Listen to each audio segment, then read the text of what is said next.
a good late night Thursday night, folks, right here on the Mac Files News Network. Twitter at the Mac Files 45, Mad Mac, Twitter handle. Facebook, I give you a little grace tonight. The chat is closed. We're not taking any comments, no affirmations, nothing right at the present time. And please respect that. And we will take questions at the end of the show. We'll open the chat up later. But right now, I want you to listen on this late night, Thursday night. We'll go into Friday morning, I'm sure. I'm not sure how long we're going to be here tonight. But this is day 14 of Israel at War, our update. And got a few general statements. And we're going to got several videos to watch tonight and some thoughts. I want to just say I was going to come on earlier tonight at 6 before Marcia, and then we're going to have Eric Kieran on. Eric's just jet lag. He's just got back from Africa, and I understand, and I'm not even upset about it. He told me he would love to have come on tonight. He just didn't feel up to it. We'll have him back next week, and we'll have a show tomorrow night late. I'm not sure what time tomorrow night or whatever time, but we'll probably have if we have a guest, it'll be by phone. If we have one at all, we may do this again tomorrow night. But I don't think that it would not have been a full day. I'd have felt bad if we didn't come on tonight and talk about several things that are going on in the last 24 to 48 hours. The last we did this, I think, was Tuesday. We didn't have one yesterday. We had Outdoory and the Face Show. And there's been a lot that's taken place. I want to just make a few general statements, folks. We are doing our best here at this network to keep you informed of things going on in Israel. I've talked to several people today about the situation, and there's been pretty much a straight consensus that the situation is very dangerous. Marcia and I, we talked about some things before the show, and she just is not comfortable talking about them publicly, and I'm not going to divulge everything she said to me about Israel and her feelings about it, because she has her ministry, and there's a reason why she does what she does, and I mean, she's great at talking to us about the New Age.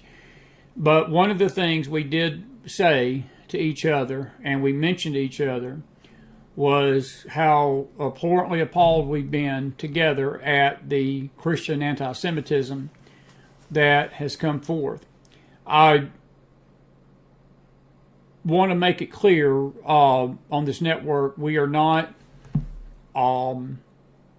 naive to believe that the Israeli government tonight is perfect.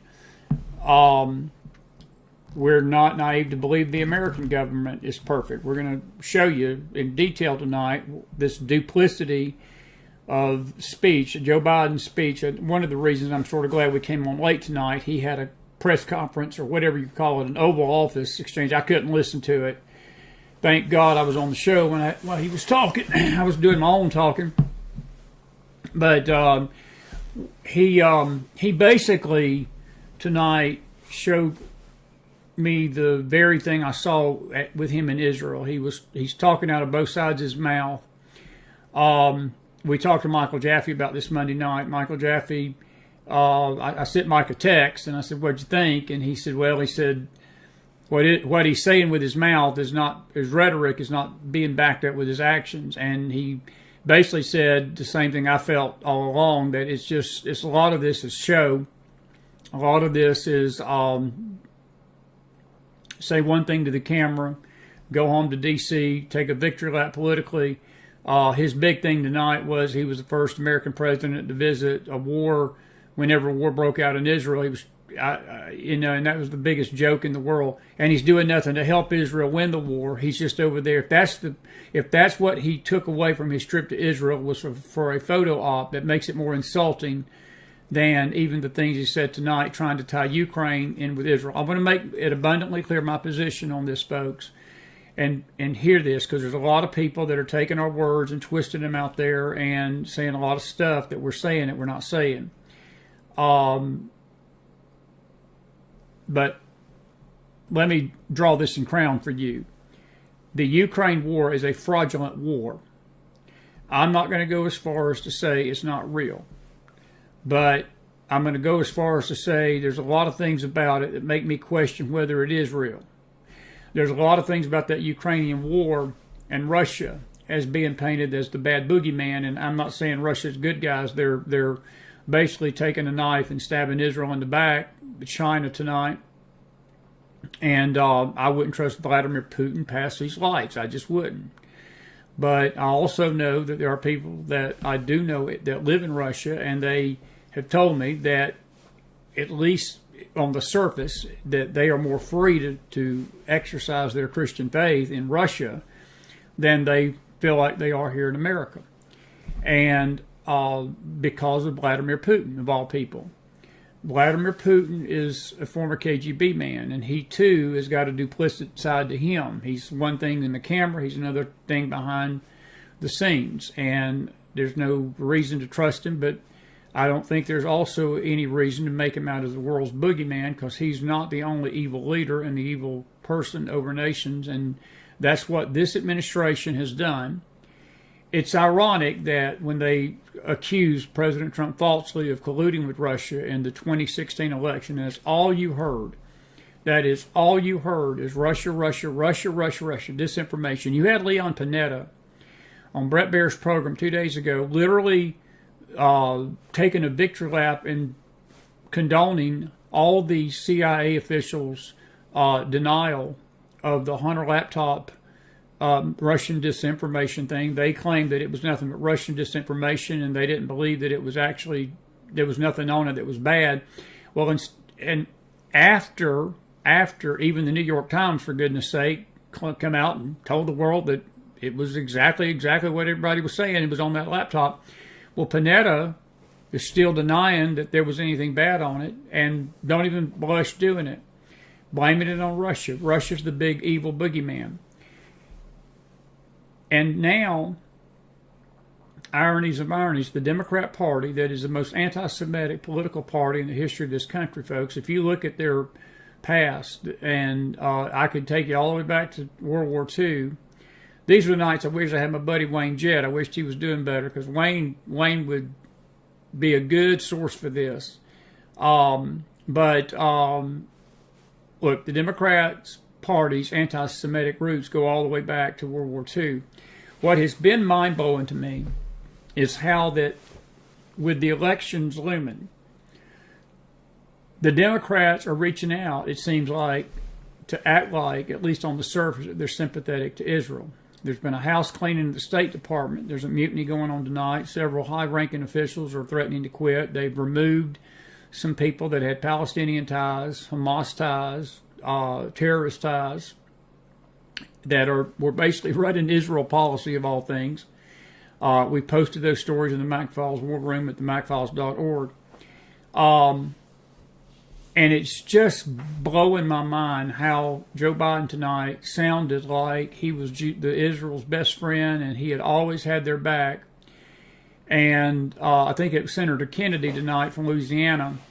And by the way, congratulations to you Cajuns. Y'all elected a good governor Saturday, a Republican, came out of nowhere in an all-season election and won. It shook up the Louisiana folks because he wasn't expected to win, but a Republican won. I'm not a big fan of the Republican Party, but sure ain't no fan of the Dems. But congratulations to you Cajuns for making the right call Saturday. But Senator Kennedy from Louisiana basically hit it on the head tonight. This $6 billion is a red herring, folks. The media is trying to basically placate you and the public about the $6 billion. There's more than $6 billion that has went to Iran from this administration. Not the Obama administration, but this administration.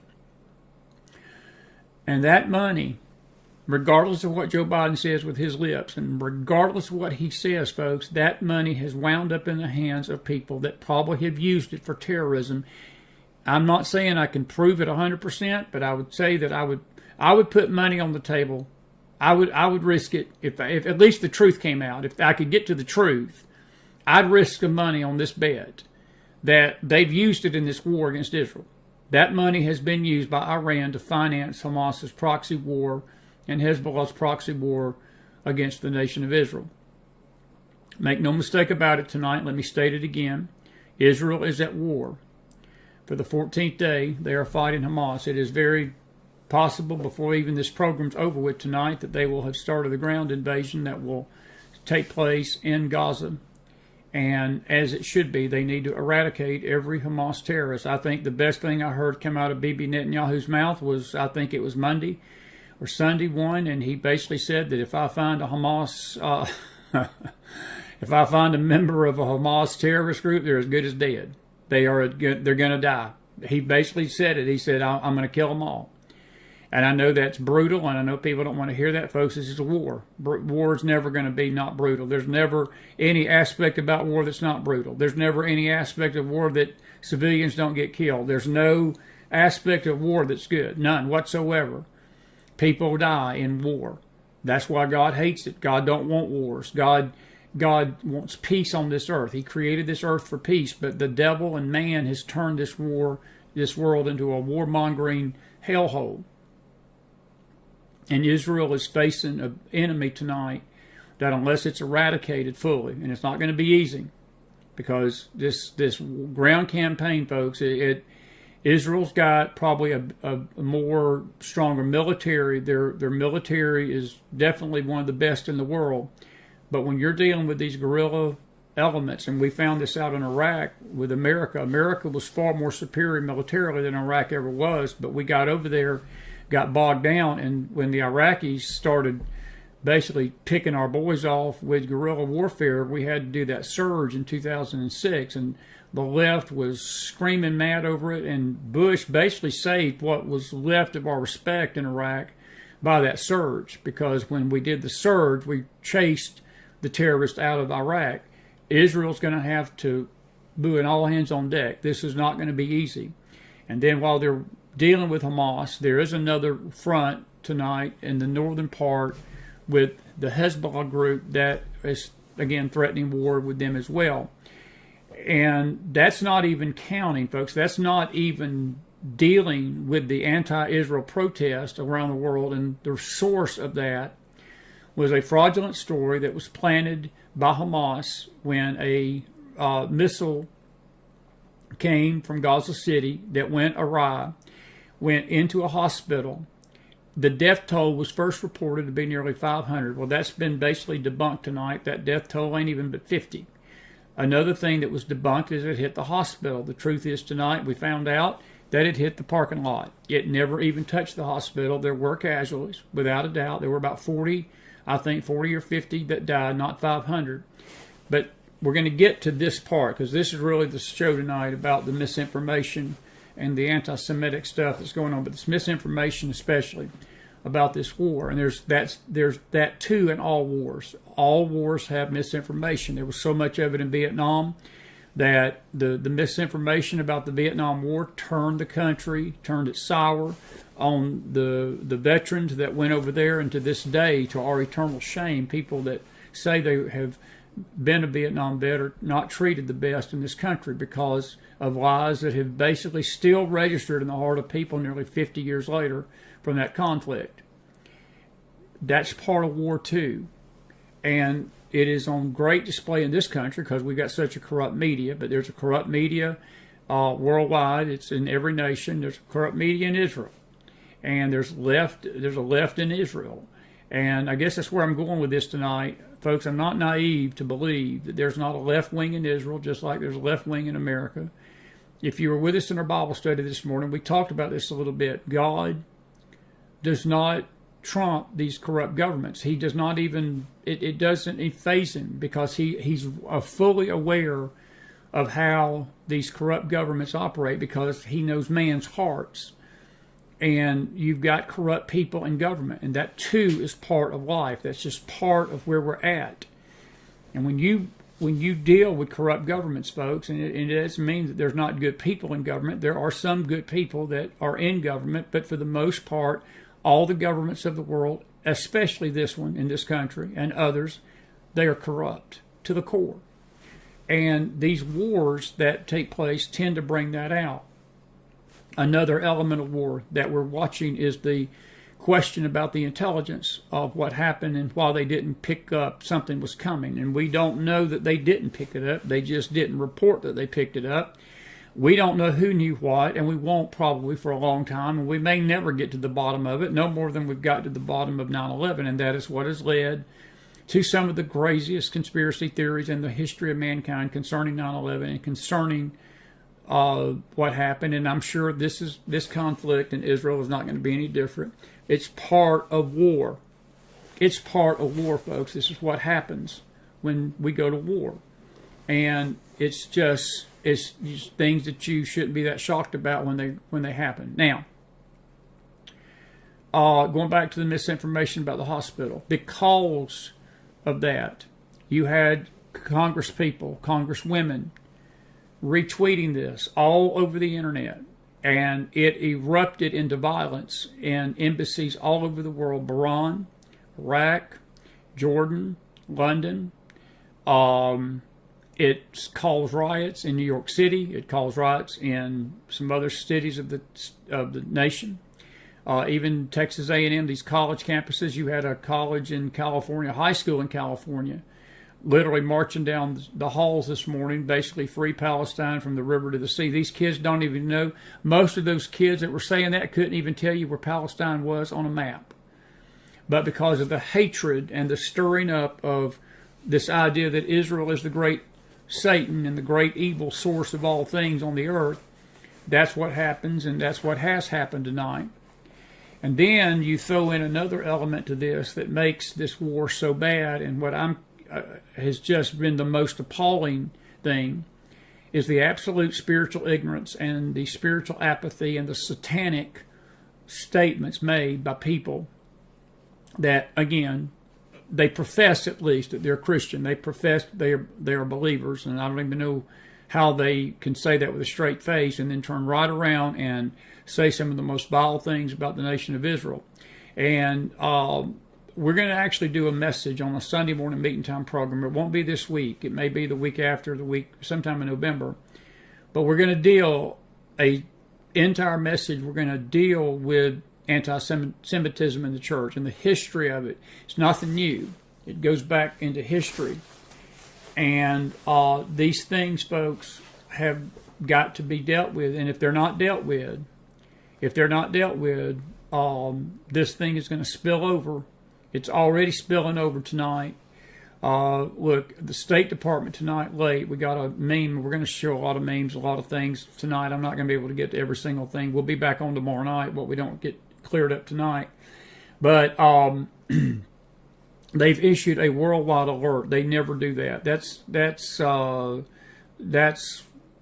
dangerous territory when you start hearing your State Department warn you that nowhere in the world is safe for Americans and nowhere in this world is safe for Jews. Got a problem. That means there's some serious danger. Do we walk in fear about it? No, we don't walk in fear, but we're diligent and we're sober and we are of a sound mind, and we do things according to those principles, and we do things according to a sound mind and being diligent, and at least we're aware that there is a threat out there, but we don't cower down to terrorism. We don't cower down to these terrorist cowards that hide behind their social media pages. Do I believe that America is going to get sucked into this war? The more I listen to this moron that's in charge, I'm concerned that weakness is our weakness right now, folks, in foreign policy. It is the weakest we've ever been as a nation. I'm telling you, I thought Obama was bad. I thought Jimmy Carter, like I was a high schooler during the Carter years, and I didn't even understand things then. My sophomore year in 1980, when Reagan got beat, my term paper in my 1980 American history class was comparing him, John Anderson, and Ronald Reagan, speaking of Carter. And Carter was, without a doubt, a feckless, classless leader. He would be out here tonight. If Carter was president, you'd have a Joe Biden clone, but he would not be doing the duplicity thing of Biden. He would be screaming for Israel to stop, and he would be putting pressure on her to not go into Gaza. And I've got some feelings about what Biden told be behind the scenes that did not get in the media. And one of our people was in the house a couple of nights ago in the chat, and they made the statement they felt he was over there to slow everything down. I sort of rejected that at first, but the more I thought about it for the last couple of days, and I watched his mouth run his mouth, because see, he always runs his mouth. And I've told people this, I do not believe, folks, it's all Alzheimer's. I think this guy is faking it. That's what a duplicity person does. He's one way 1 minute, and then he's another way the next. Well, it wasn't like he was acting that duplicit in these speeches about Israel tonight, because he was begging us for money, the American taxpayers, to put another $100 billion or 100 million or how much ever it was into Ukraine and give Israel 40. It's amazing the equivalent. You give a fraudulent war 100, you give a true war 40. I want to go on record tonight, folks. I do not believe the Ukraine war is a legitimate war. I'm not saying it's not happening. I'm not saying that there ain't things going on over there that are horrible.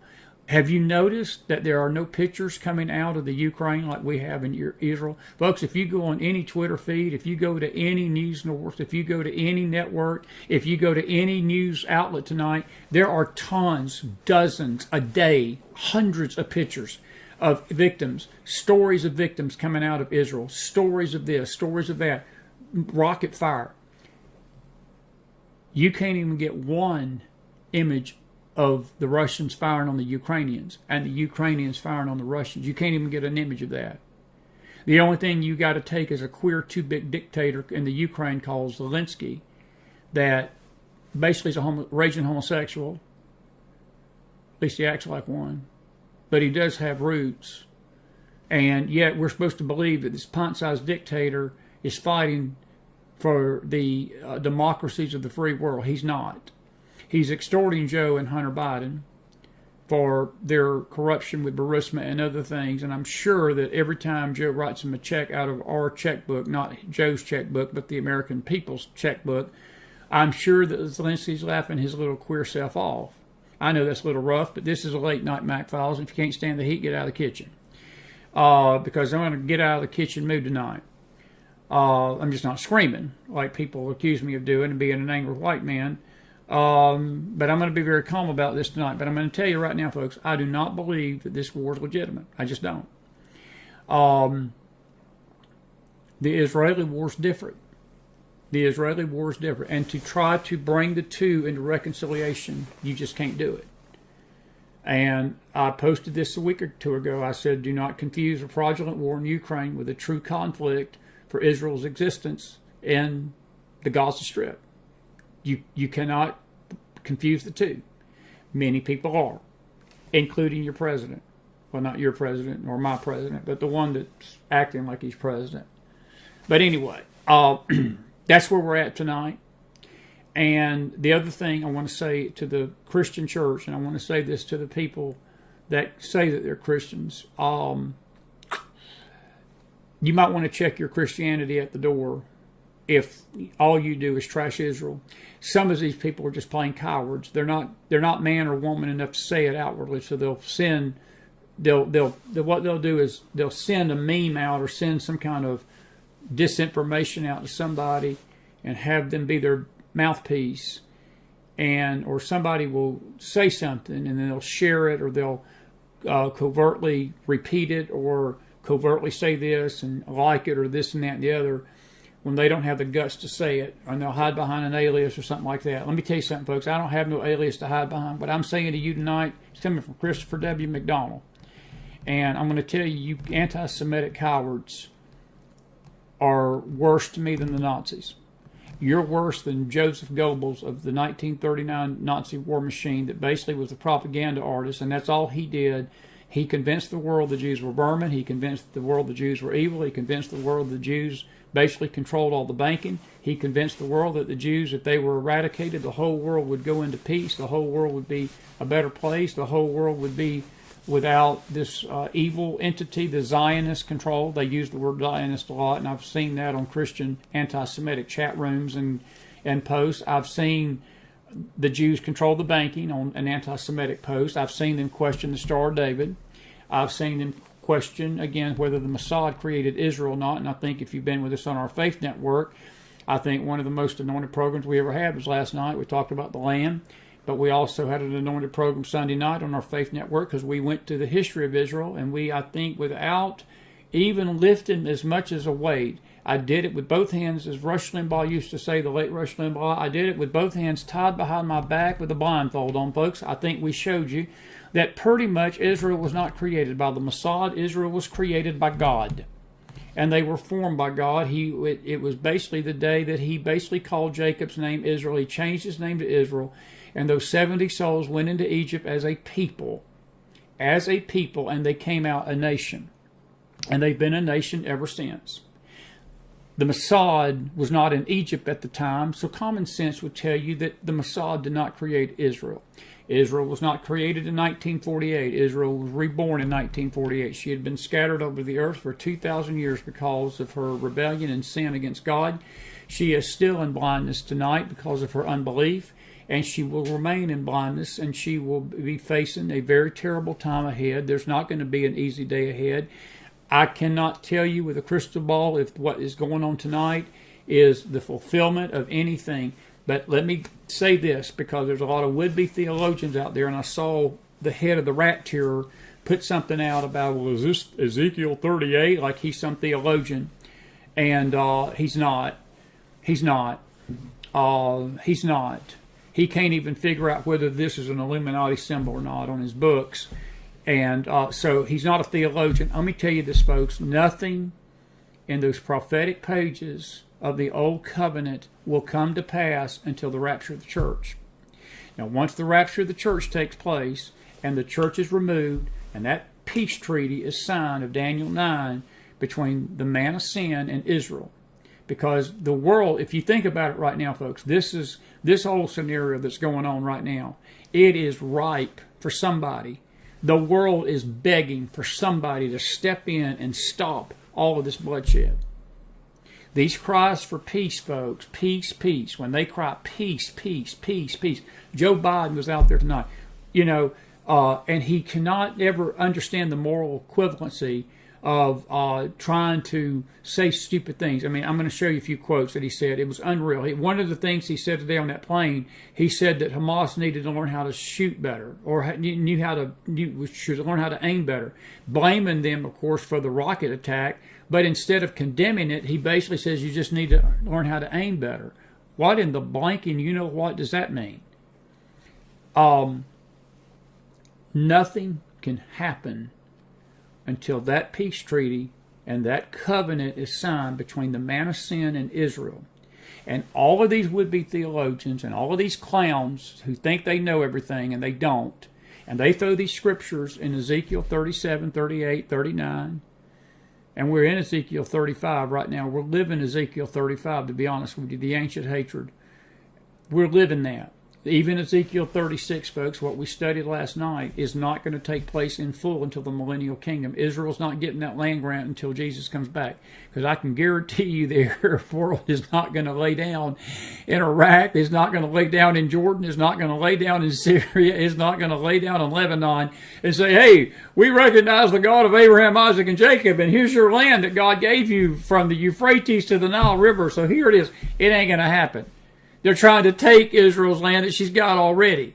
That's what this whole conflict of war is about, to a degree, about the Gaza Strip and the West Bank. So even the passage of Ezekiel 36 is not even remotely taking place right now, but it's going to. So please reject these YouTube theologians, these YouTube wannabes, these people that got to act spiritual so you can funnel $500 a pop to go listen to their RAT crap tier. I'm just disgusted about the whole thing. And by the way, within that RAT tier, there was an individual there that was a Nazi sympathizer and had anti-Semitic remarks. They've been trying to clean these anti-Semites out, and they still can't get them all out. But see, it just tells me that the whole movement is corrupt. The whole thing is corrupt. And there may be one or two good, naive people that's in there thinking that they're getting the information to the people. But folks, the information is not what this country needs right now. We already know the world's evil. We already know who's the evil, folks. The world lies in the power of the evil one. The evil one is Satan tonight. It's not the black hats. It's not the Illuminati and all these people are. I mean, there are dark forces, folks. I'm not stupid. I'm not naive.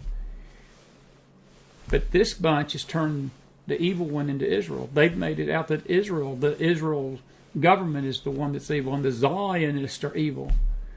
That's not coming, folks, from the left. That's coming from Christians. And that's this oxymoron that I can't get my head around tonight. It seems that the rhetoric coming from the Democrat Party, the rhetoric coming from the left, is more pro-Israel than even the rhetoric coming from the right. How did that happen? And see, again, we're trying to make the moral equivalency of two wars. They're trying to say, well, we support Ukraine because they fought against a foreign invader. So we need to support Israel because they're fighting against a foreign invader too. And then what they do, though, they give you the punchline. They really don't support Israel. They just want more money to go to Ukraine to support their fraudulent war, so they've got to give a faux pas support of a true war. And some of the comments that Biden made was, again, if you listen to it on the surface, you would say, well, amen to that. And I said amen to a few things he said, and then it hit me. And Michael Jaffe pointed it out to me. You can't, in one hand, say I support Israel and give her enemies that are calling for her destruction. Even tonight, folks, on Twitter, they're basically making so many threats against Israel, it ain't funny. You can't give them billions and billions of dollars to finance terrorism around the world and not even denounce them in any uncertain terms in any speech. They don't even, he's never even mentioned Iran but once in 3 days, folks. You can't say I support Israel and then support the sponsor of terrorism that's basically financing this war against Israel.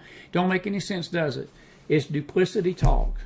It's a duplicit, fake, demonic, deceptive speech and rhetoric. It don't hold water. It won't hold water. But the rhetoric on the left almost sounds more pro-Israel than that even on the right. So, this is a dangerous war. I cannot tell you where it's leading. I do not know if this is perhaps a precursor of bigger things to come. I don't know if this is the linchpin that starts the dominoes down, rolling down the hill toward the Great Tribulation. And if that's the case, folks, you better be looking up, because that means the rapture is very close. The rapture's close, if that's the case. That means Jesus can come at any minute. I don't know that. This could be a war, because Jesus mentioned wars and rumors of war, and that speaks of both the time up to the Great Tribulation, and it could speak of the Great Tribulation itself. I don't know. I do know this. The rapture of the church is the key. As long as the church is here on this earth, nothing that's been written in those prophetic pages of the Old Covenant can take place. Because once the hinderer of lawlessness is gone, we are the hinderer of lawlessness. Not the Holy Spirit does, but the Holy Spirit works through the church. The He shall be taken out of the way is 2 Thessalonians 2, 3, 6, 7, 3, 4, 5, 6, 7, and 8.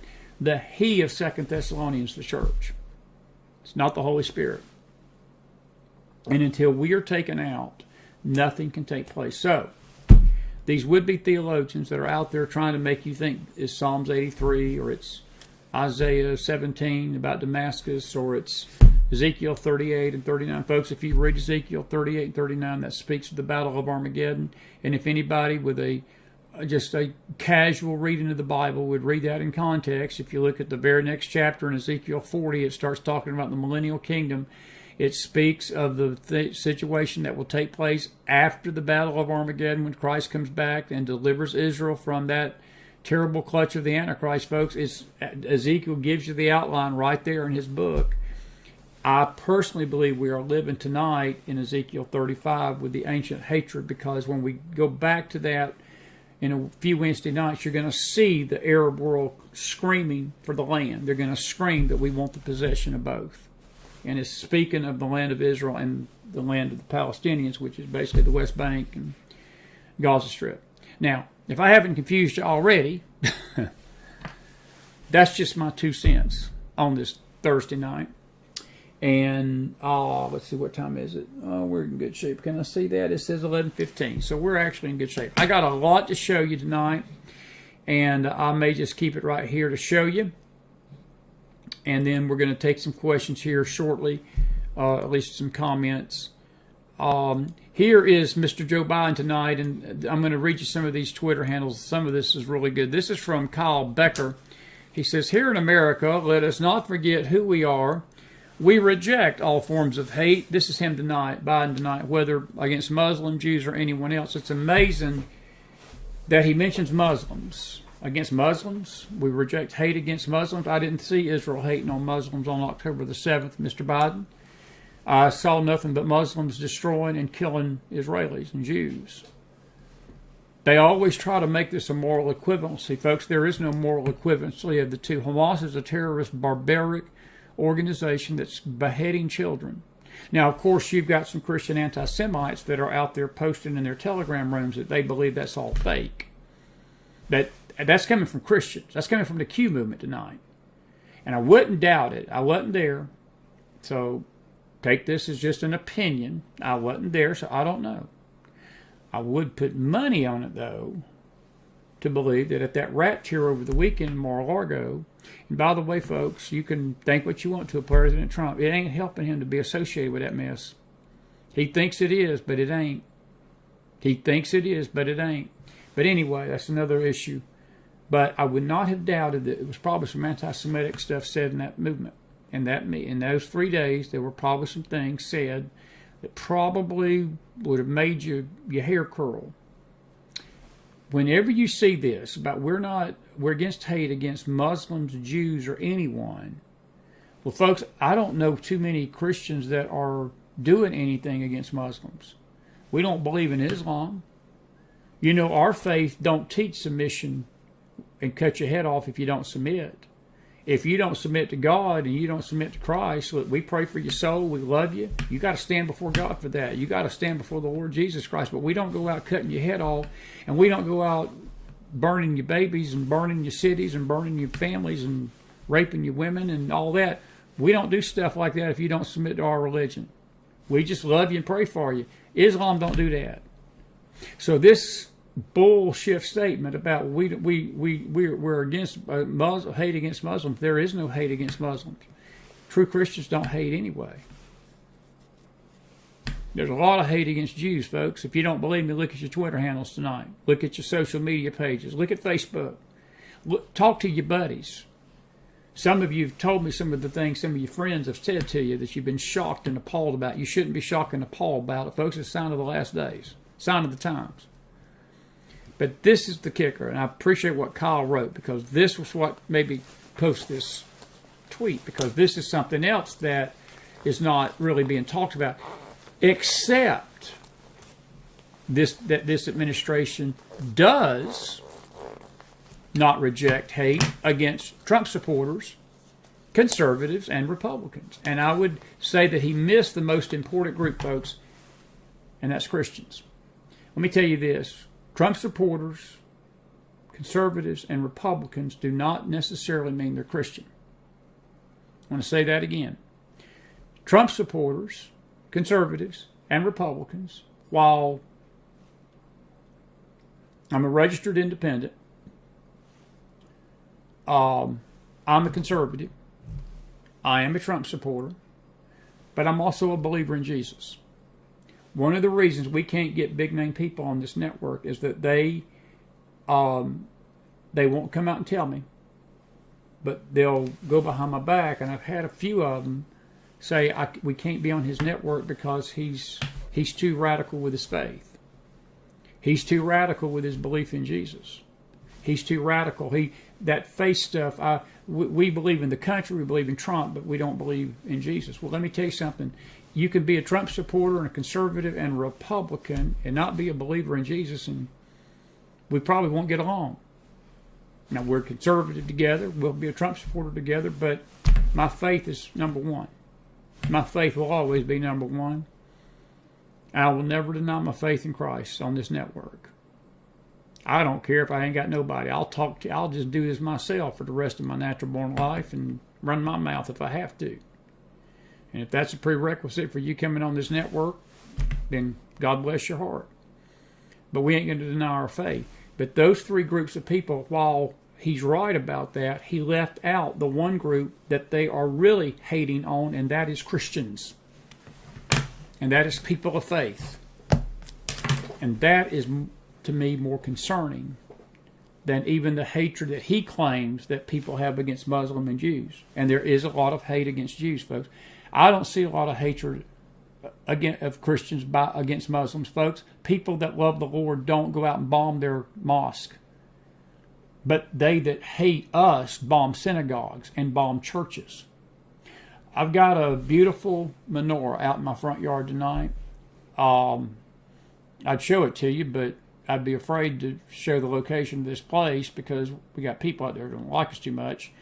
And but I am not ashamed of that decoration. I'm getting ready for the holidays, and the first decoration I put up, and it's a sign of symbolic unity, not only for the people of Israel, but for the people of God tonight. And there's a Jesus loves you sign right beside it. Those two things are the most important to me tonight. But let me make it clear that there is hatred for Christians. That's who they want out of the picture. See, they can neutralize a Trump supporter. They can neutralize a conservative. They can neutralize a Republican. They can't stop a person of faith. And they know it. And they know that people of faith have a power in them called the Holy Spirit and the power of God, and they don't want anything to do with that. I'm going to say it again. You can be a conservative. You can be a Trump supporter. You can even be a Republican and not know God. And not know God. You may know about God. You may even know about Christ. But there's a lot of these Trump supporters and conservatives and Republicans. They got together this weekend in Mar-a-Lago. Many of them are rank Buddhists and occultists. They don't know the Lord. So, while a good meme, he left out the one group that Joe Biden truly is out to eradicate tonight. And they are. They are. By the way, let me show you this. This is very disturbing tonight. It's off topic, but I wanted to say it before I forget it. And we're going to talk about this more tomorrow night, probably a little bit. Did you hear about this? Douglas Mackey. He was a meme maker. And we do a lot of memes on this network, so this caught my attention. He has been sentenced to prison for sharing memes against Hillary Clinton in the 2016 election. His crime? Posting memes about Hillary, joking about being able to vote by phone, similar to how people vote on American Idol. Mackey will spend the next 7 months in prison. They sentenced him to 7 months in prison. Folks, I'm telling you, this is the duplicity of this administration. They're saying one thing with their mouth, and they're doing things behind the scenes that are as ungodly and wicked and evil as sin. A man posting memes influenced the 2016 election, but 51 intel experts trying and lying about the Hunter Biden laptop story in 2020 got nothing. And I could add the J6ers to that list, and that's another discussion. But I hope Mr. Mackey's got a good lawyer and they can appeal that. That is the biggest travesty of justice, and Merrick Garland needs to be impeached and put in freaking federal prison himself for allowing that to happen. By the way, this is something that Biden requested tonight. $14 billion for Israel, $60 billion for Ukraine. I heard it was 100 and then 40, so this may be an old thing. $10 billion for general humanitarian aid, $7 billion for the Indo-Pacific. I want you to look at this, folks. $100 million for Gaza. Why in the hell does the Gaza Strip need $100 million? Now, he bragged on the plane that Israel had no problem with that. I'm just an old South Georgia boy, folks. If you put $100 million in the hands of the people that just are shooting 5,000 rockets a day into Israel, is it common sense out there? Am I the only one that sees this and says that $100 million is going to wind up in the hands of a terrorist? It's going to wind up in the hands of the very people that they're trying to tell Israel we're supporting you against? That's the duplicity of talk. That's the fraudulent rhetoric coming out of their mouth, that yet they're doing something opposite, folks. You don't need to be carried away by it. $14 billion to process illegals faster at the border. That's no joke. And that's your taxpayers' money at work. Those figures are a little off, but the principle's the same. The $100 million is exactly right. I heard that this morning. He bragged about that on the plane, that's what they were going to give the Gaza Strip. Basically the Palestinians. Basically the Hamas terrorists. But anyway. All right, a couple of other things. Let's see here. These glasses don't work as good as these others. I lost my big pair. By the way, I'm going to play our first video tonight. I mentioned the Hamas thing, the rocket misfiring, and the Talib. We're going to play a video of her, but you got to hear this. This is the Hamas operative themselves. So we can go on the record tonight to tell you too, it was a fraudulent lie, that Israel attacked that hospital. And so many shared it, and I would not doubt it. I haven't seen it. I haven't seen one, but I'm sure it's out there. If I searched pretty good, I probably could find it just like that. There were some Christians that reshared that lie. There were some Telegram rooms and Twitter rooms that was resharing that very lie, that Israel's got blood on its hands. And I want you to listen to this tape. This is the Hamas operative. He's going to tell you who's really guilty and who actually shot that rocket. أول مرة بنشوف الصاروخ زي هيك والشظايا هذه فبقول لك تبع الجهاد الصواريخ الجهاد الإسلامي. إيه؟ فهم بقول تعاون الجهاد الإسلامي. من عندنا هذا شكله من عندنا. It looks like it's from us. The shrapnel from the missile is local shrapnel and not like Israeli shrapnel.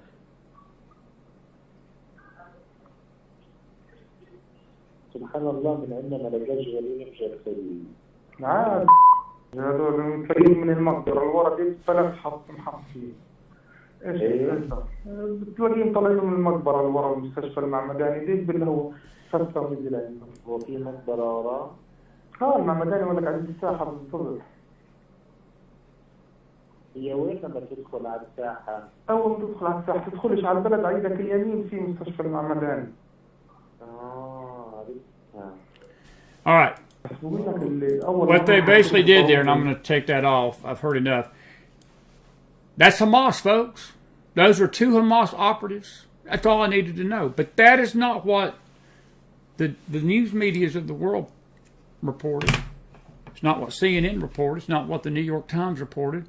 The New York Times even went as far as to take a fraudulent photo from, I think it was 2020, 2010, something that happened in Israel, and basically doctored a photo. They did this in that Hezbollah War of 2006 a lot. Take old war photos and stick it on a page and say, Israel hits hospital. The hospital picture they put wasn't even the hospital that was involved. And then tonight, they have confirmed that it wasn't even the hospital. It was a parking lot of the hospital. They also confirmed tonight on the news that it wasn't 500 that got killed. It was only 40 to 50. That ain't what the media reported. And the world went up in smoke. And we had a congresswoman that pushed that narrative too. Her name was Rashid Talib. I want you to watch this unbelievable crocodile tear event that she went through. If I can find it here. Bear with me here because I've got these videos and sort of mixed in with some other stuff. Let's see if we can find Miss Talib. Here she is right here. This is Rashid Talib crying crocodile tears yesterday in Washington, D.C. Roll the tape. Continue to watch people think it's okay to bomb a hospital. Lie number one. We can't believe that you people think it's okay to bomb a hospital. She's talking about Israel. They didn't bomb a hospital. She knew, look, she's part of the Intelligence Committee in the House, folks. She would have heard that Hamas operative. She went outside the Capitol and started saying this crap. First lie out of her mouth. Wasn't even, that's only 12 seconds, 3 seconds in. This ain't but about another minute. 3 seconds in, She's spewing her falsehood about Israel bombing that hospital. Roll tape. We're children. You know what's so hard sometimes is watching those videos. And yeah, it was hard watching those videos, Rashid. It was hard watching those videos of those babies being beheaded and these families being burned and the fathers saying that they'd rather their 8-year-old girl basically be killed than fall into the hands of the Hamas terrorists. Yeah, those videos were awful, but that's not the videos you're talking about. You're talking about these doctored videos that CNN and these other people have put out there that probably don't even exist. They probably didn't show a blanking thing that was part of your ceasefire-induced hallucination about this. And the people telling the kids don't cry. And like, let them cry. And they're shaking. And somebody, you know this, they keep telling them not to cry in Arabic. They can cry. I can cry. We all can cry. I'm going to ask you later when I'm taking your questions, but be ready to answer this poll. Do you really believe that's real? Don't be answering it. You can't. You Facebook folks, no chat. But do you really believe that's real? I don't. I don't. That's the most hypocritical, faux pas tears I think I've ever heard in my life, short of Hillary crying the night she lost the 2016 election. We're not crying. Something is wrong. And so I'm telling you right now, President Biden, not all America's with you on this one. And see, that's the duplicity of the whole thing. She's threatening her own leader. She's threatening President Biden. She's a Democrat, folks, rabid Democrat. And this is what is part of it. It makes no sense to me tonight, other than just saying what they're saying with their mouth is one thing, what they're doing behind the scenes is another. Because the Democrat Party is fizzling. They're having a fizzle right now. There's a split in it over the administration standing with Israel, at least right now, publicly. And this bunch, the squad bunch that believes Israel, a bunch of butchers. And you need to wake up and understand that. We are literally watching people commit genocide and killing a vast majority just like this. See, accusing Israel of genocide, accusing Israel falsely. And see, it's not just the video, it's not just the hospital. She's been doing this from day one. When this war started, she was out there immediately calling Israel the butchers and the aggressors and the occupiers and the colonizers, and all these terms, folks, are anti-Semitic. It's not coming from a janitor at Motel 6 or the Holiday Inn. It's coming from a representative of the United States Congress who has no business being there. And you people in Michigan should be blanking ashamed for putting her in there, but you need to get her out and recall her. You can do that. Still stand by and say nothing. We will remember this, but all of you need to know, I swear to God, Allah, you are on the right side of history. Did you hear her swear to Allah? Did you hear her swear to Allah? We're on the right side of history. No, Miss Talib, I'm on the right side of history. I'm on the right side of history. You're not. You're not. Roll you are.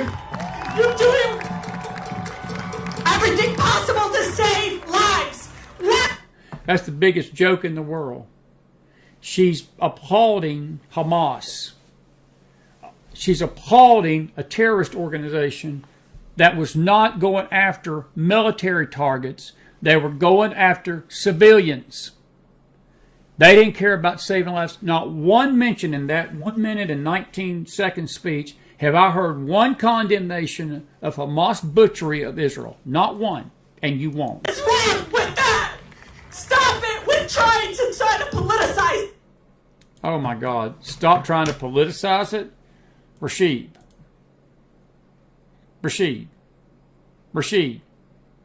Don't make yourself look more stupider than you are. And sound more stupid than you are. And I don't mean that lightly, folks. It's a serious thing. But let me tell you what happened. Because of that, the world erupted. The last 48 hours, if the story tonight in day 14 of the war is that there have been violent protests and American targets have been attacked in Syria. Our ships have been shot on. And Yemen, missiles have been flying from Yemen and into Iraq. and Iraq and Syria and all of these Arab nations. That's why the Jordanians, that's why Turkey, that's why Lebanon, Abbas, none of them met with Biden that we know about. I heard that Sisi of Egypt basically scolded and screamed in Blinken's face, the Secretary of State. And again, because they were accusing Israel of genocide based upon a false narrative. Well, it don't help. It don't help when you've got a member of the United States Congress out there lying about it too. Let me show you a couple of videos real quick, just so you know I'm not lying about it. This is the Capitol, by the way, folks. These riots reached the Capitol. I'm just wondering if any of these people here are going to get treated like the J6ers were. Roll the tape. This is the U.S. Capitol yesterday.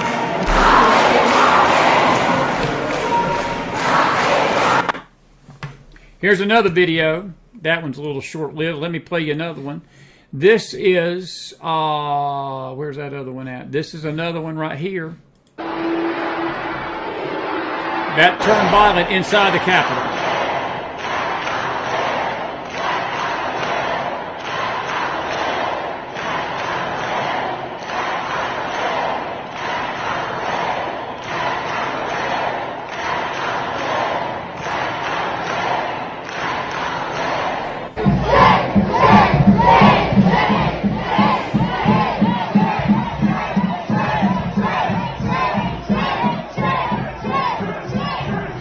That's the Supreme Court, looks like there. There's the Capitol. And I want you to look at this again. I got something to say about this. Go ahead.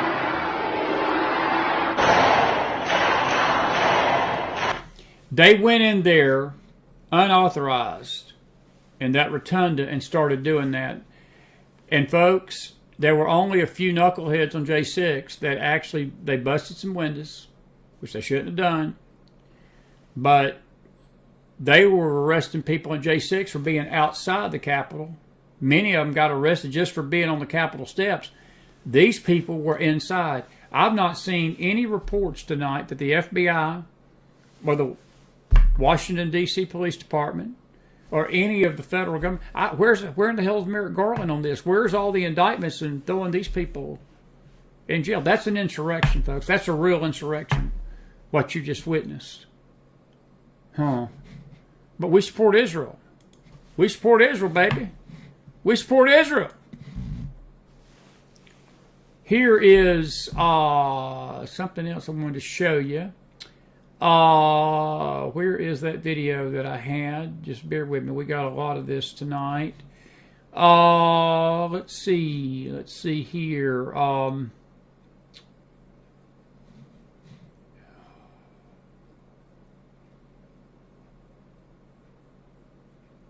That's the Capitol right there. That's Rashid. Well,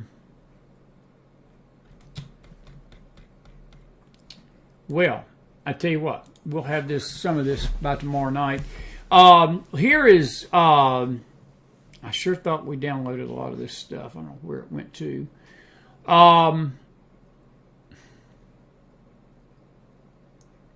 Here is something.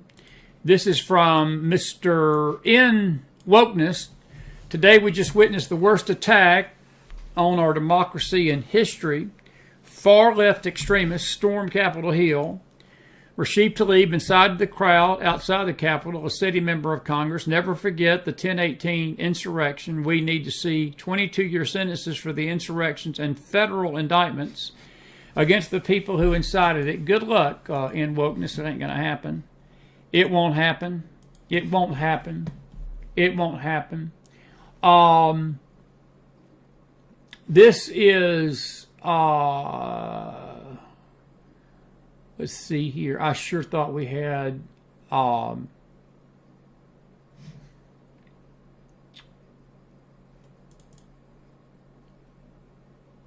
here it is. Okay, I see what they got. It got put in another folder. Okay, here we go. This is the Bahrain this is another thing that happened. Here is our embassy in Iran, Saudi Arabia.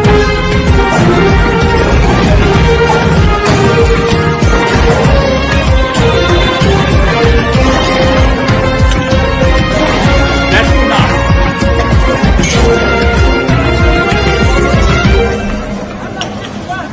That's tonight.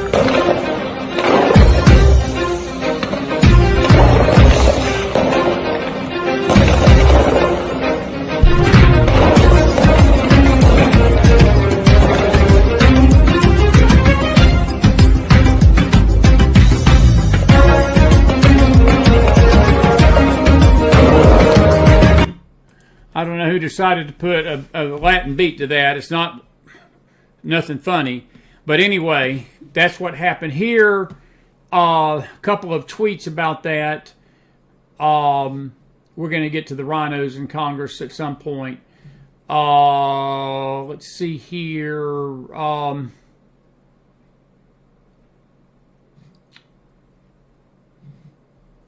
By the way, this is Sonny Hoyer's comment about Rashid. This Democrat stupidity at its best. She's Palestinian, you know. That doesn't mean she's a terrorist. It doesn't mean that she condones this, Sonny Hoyer. Rashid says, no, the fact that she really does condone the actions of Hamas means that she's a terrorist. But you had the minority leader of the House, Sonny Hoyer, swear up and down, no, she ain't a terrorist. I'll let you decide. I'll let you decide that. Here is a couple of videos I'm going to play tonight. We're running out of time, and I'll have to just pick this up tomorrow. But this is Nigel Farage, because this is going to be a developing story over the next few weeks. I'm going to open it up to questions here in just a second. This is Nigel on the refugee question. They're already crying. Joe Biden alluded to it tonight, that Congress and the White House are going to push for the Palestinian refugees that are fleeing the Gaza Strip to come here. This is what Nigel Farage had to say about it. Nigel, your thoughts. What do you make of Humza Yousaf's comments that Scotland is open to refugees from Gaza? He's speaking of Scotland, well, but it's coming here, folks. But I don't suppose for one moment it is the majority of Scottish people. Let me back that up. Let me set this in context. He's speaking of Scotland wanting to do it, but by extension, listen carefully, because they're wanting to do it here, folks. They're wanting to do it here. Roll the tape. Majority of Scottish people. I mean, look, since the Brexit referendum, we've taken in over 500,000. They've come from Syria, they've come from Pakistan, they've come from Hong Kong, they've come from Ukraine. And we keep being told, well, these are exceptional circumstances. Well, here's yet another exceptional circumstance. So firstly, in terms of sheer numbers, I think we've just got to say enough's enough. And secondly, isn't it interesting that Egypt won't take any refugees from Gaza? Do you know why? Because they don't want to import terrorism into Egypt, just as Saudi Arabia didn't take a single person after the Syrian conflicts. So if their neighbours are not prepared to take any, I frankly don't see why we should do so. And, you know, when you get this morning an independent report, a line to the Home Office, independent, says we already have a problem of integration being poor because of mass migration. Well, how many more people do we want marching on the streets of London, demonstrating? There is actually a cultural element to this that I think is very important. So we've always been a very generous country, but if the rest of the Arab states aren't prepared to help, why on earth should we? Bingo. If the rest of the Arab states are not there to help, why should we? I've got a novel idea tonight. Send these refugees to Jordan. Send them to Egypt. Egypt shut their border down. They're not taking any. Send these people to Lebanon. Lebanon's so freaking concerned about Israel and how bad it is. Send them to Lebanon. Send them to Syria. Send them to Saudi Arabia. Send them to Turkey. Send them to Iraq. Send them to all these Arab countries that are screaming that Israel's the aggressor. Well, okay, let these poor Palestinians get the blank out and they don't have to be oppressed anymore. About like the illegals of this nation, don't you think? Here's the late Arlie Emery in a meme that he said, I better be careful. I don't want to go like Doug Mackey. Military age illegals let in by Biden, folks. Do you realize they now outnumber our U.S. military 6-1? 6-1. Think about that. Military age illegals that have been let in just by Joe Biden in the last couple of years, 3 years, outnumber the military 6-1. Unbelievable. Unbelievable. Unbelievable. I think, let's see here. By the way, this is a nightly reminder. That's what a Hamas Iron Dome looks like. That's not what Israel's Iron Dome. That's how Hamas defends themselves, these cowards. I'll let the meme speak for itself. That's their Iron Dome. I'll let the meme speak for itself. I'll let the meme speak for itself.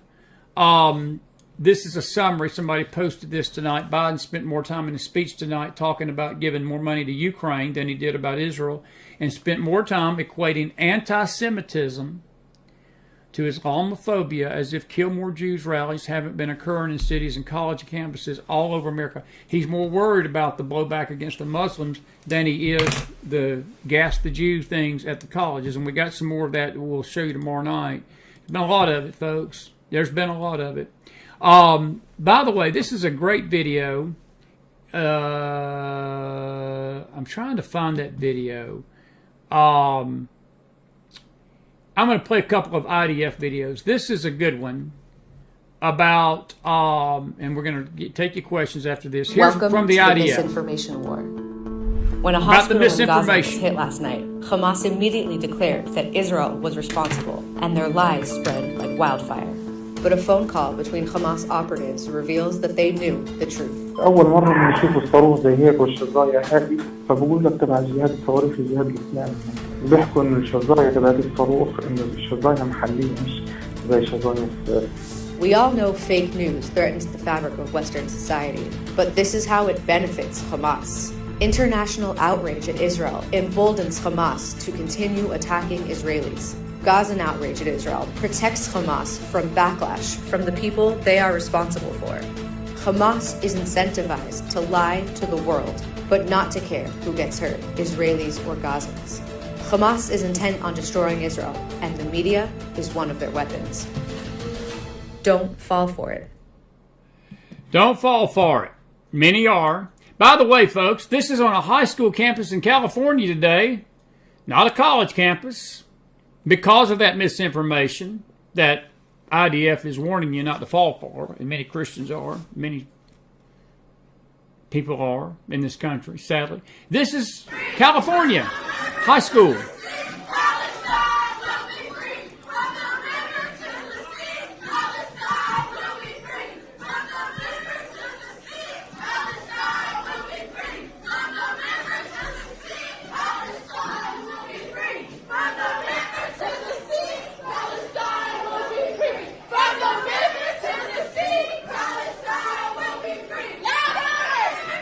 That's not reading, writing, and arithmetic anymore. This is Texas A&M. This is a college campus.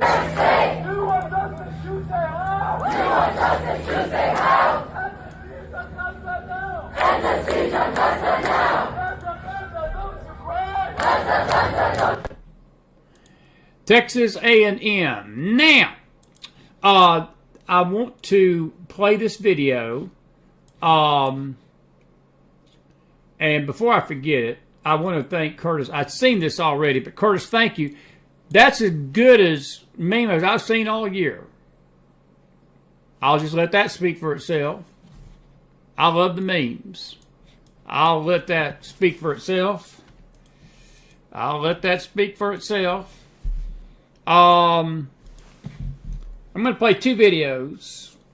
One that has to do with the rioting, and the other one that has to do with one of the best politicians in Canada's history. By the way, this is a little snippet of Joe Biden tonight. Listen to this very carefully. Listen to this.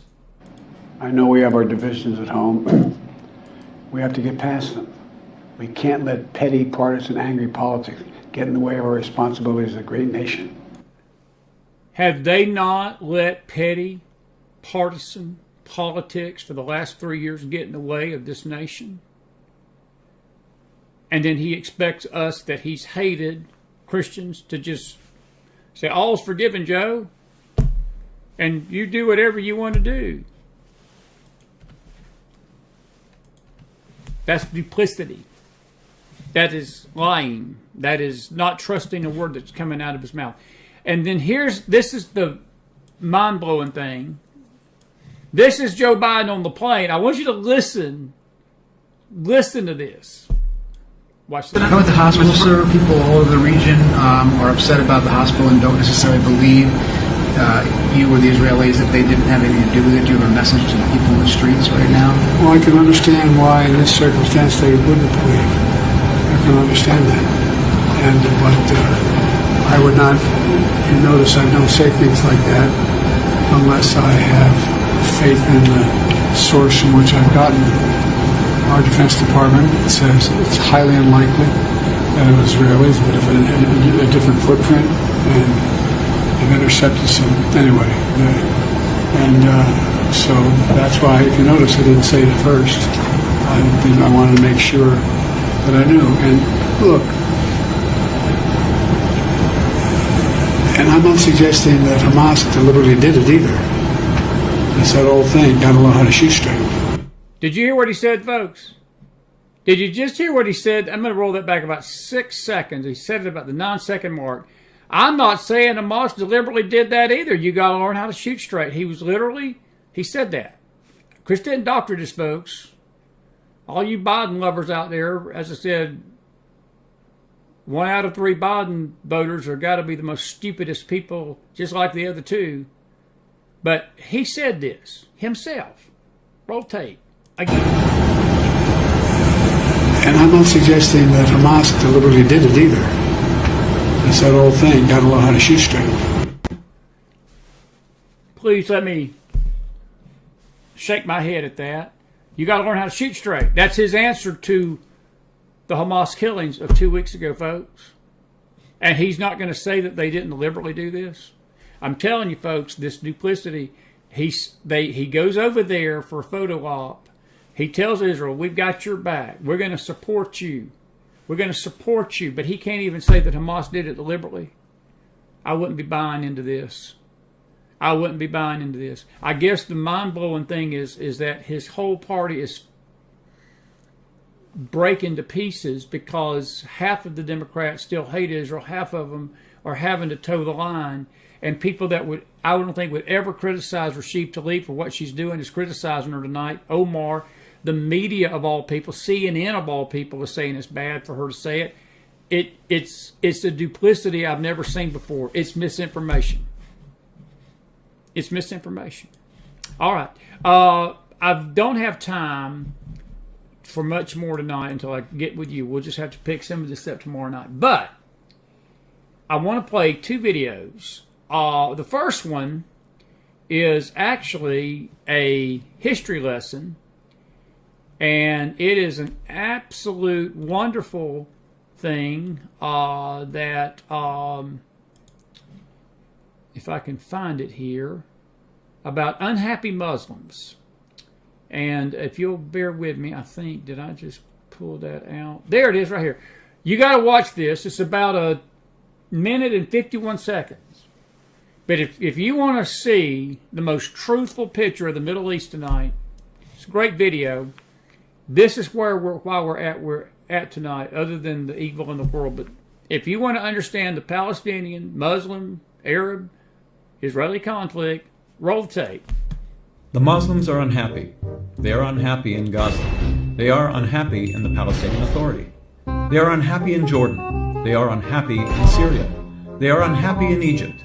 They are unhappy in Iraq, Iran, Saudi Arabia, Yemen, Oman, Bahrain, Lebanon, Turkey, Indonesia, Malaysia, Afghanistan, Pakistan, Kyrgyzstan, Tajikistan, Uzbekistan, and Chechnya. They are unhappy in Kazakhstan, Libya, Morocco, Algiers, Tunisia, Sudan, or Somalia. Where are they happy then? They are happy in Israel. They are happy in the United States. They are happy in Australia. They are happy in England. They are happy in Germany, in Sweden, in Switzerland, in Holland, Canada, France, Belgium, Denmark, Austria, and Norway. They are happy in any country in the world that is not ruled by Muslims. And who do they blame for that? They don't blame Islam. They don't blame their own culture. They don't blame their own leaders. They don't blame themselves. They blame the Jews. They blame the Americans. Yep. They blame the West Yep. that offered them freedom. They blame the same countries where they are happy to live in. They are happy to live in a democracy. They are happy to receive welfare. They are happy to take advantage of social services. They are happy to destroy anything good. In Western countries, they can live in prosperity, enjoy a high lifestyle for which they did not labor for or make an effort for. They can be idle, riot, and lawless. They can take advantage of social services of a country and yet despise it and want its destruction.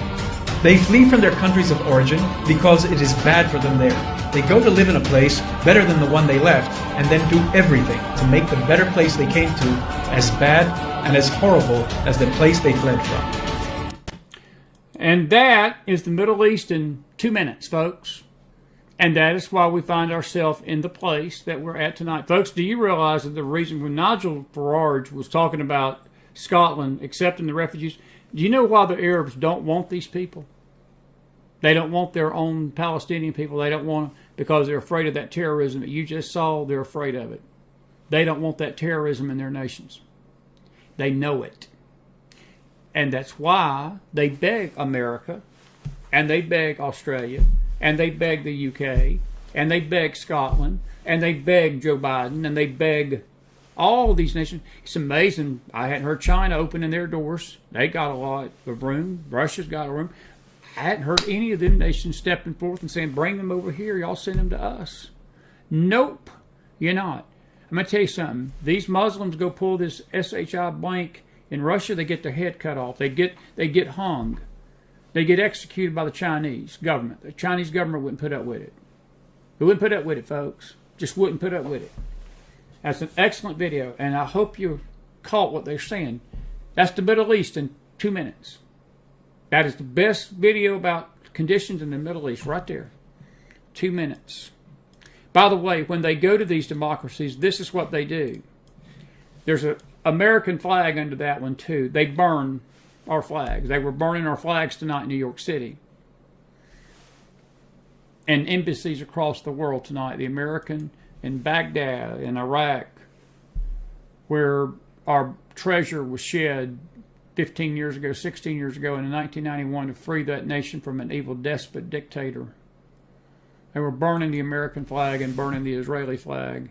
Very, very intriguing. One final video, off subject, then we're going to take your questions tonight. We're late night here. I'm just amusing. By the way, I want to say this. I do want to say a couple of things about this before I get to the video. Sidney Powell pled guilty to a misdemeanor tonight, and I want to read this. This is from Molly McCann Sanders. She says Sidney Powell is innocent. The fact that Fannie Willis dropped all seven felonies tells the tale. She had no case, but she did not have the coercive power. But she did have the coercive power of the state. Criminal prosecution is crushing. And it's become clear that juries are no longer the protection to unjust prosecution they were created to be. Juries in these Democrat strongholds convict political opponents. It's that chilling and simple, and this process of trial alone is, as I say, crushing. She hasn't flipped. She has made the right decision for herself and her family. The rest of us should be very afraid, though. Why should any successful lawyer put his or her head above the foxhole in future election struggles if the weaponized state can manufacture crimes to destroy them after the fact? My heart is heavy because Sydney is a wonderful patriot and did not commit any crime, but I'm also happy she can be done with this and come home to all of us who love her and can't wait to hug her. Now, I've told you my reservations about Sidney Powell. I've never been a big fan. I've got my issues with some of the things that she said. I think she sort of hurt the Trump campaign with some of the rhetoric and the promises of things that she felt like she was going to be able to prove, and I was told that it was far from the truth. But in this case, my prayers are with Miss Powell tonight, and I am glad that these 7 felonies got dropped. I do not believe she's flipped. Now, you may not feel that way, and I know the Q people and some other folks are out there salivating at this, and there's a hidden reason behind why Sidney Powell did this and Sidney Powell did that, and only time will tell. She's got to tell the truth, folks, on the witness stand. Even if they put her on the witness stand and give testimony, she's got to tell the truth. And again, the truth is that there was no election interference in Georgia. All President Trump did was make a phone call to Secretary of State Ratzenberger and just ask him what was going on in Fulton County. It was one county, really two, Fulton and DeKalb County. It's my home state. Those two counties have been notoriously crooked forever. And he was simply asking what was going on. And they turned this into this, he's trying to overthrow an election. Now, one final video, and then we're going to call it a night. We're going to call it a night with you. I do have to tell you this before I get to the video. I'm sorry. There's just been a lot of news since we've... by the way, you're looking at a guy right there. The libs of TikTok says, beyond parody, this ain't a joke. This male has just won a spot on the top hottest 100 women list. They're mocking you. They're mocking us. I'm not a woman. That's a guy. So women, they're mocking you. And they are destroying femininity. And they're destroying masculinity. That's not a hot woman. I would say a lot more about that. But even at this late night hour, this is a family show. That's how sick this country's gotten. That's just sick. Now, next video, if I can find it, this is my hero. This is my new hero. And he's from Canada, and I don't know his name. I had his name wrote down, and I should have wrote it down somewhere else. If you want to see how you handle a libtard journalist, and you want to see how you basically destroy media people that ask you bullshit questions, I want you to watch this video. This is excellent. And I had it right here in my wheelhouse. And what did I do with it? So let me find it now. I had it. And I should have played it while I had it. Give me 1 second here. I just had this video. What did I do with it? Give me 1 minute, folks. Give me 1 minute.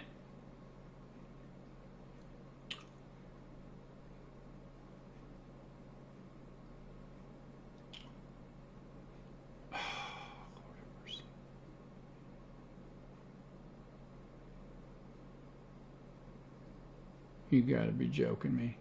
Well, I will play that tomorrow night for you on a Friday. I'll find it.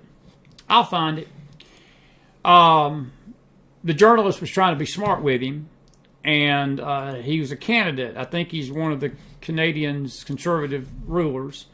And he... oh, here it is. I do have it. My bad. I knew I would find it. This is what you call a beatdown while chewing on an apple and smacking down a journalist while you're smacking down on an apple. Roll the tape. My new hero. On the topic, I mean, in terms of your sort of strategy currently, you're obviously taking the populist pathway. What does that mean? Well, appealing to people's more emotional levels, I would guess. I mean, certainly you tap very strong ideological language quite frequently. Like what? Left wing, this and that, right wing. I mean, it's that type of ideological stuff. I never really talk about left or right. Anyways, a lot of people don't really believe in that. Okay, a lot of people would say that you're simply taking a page out of the Donald Trump book. Like which people would say that? Well, I'm sure a great many Canadians, but like who? I don't know who, but well, you're the one who asked the question, so yeah. You must know somebody.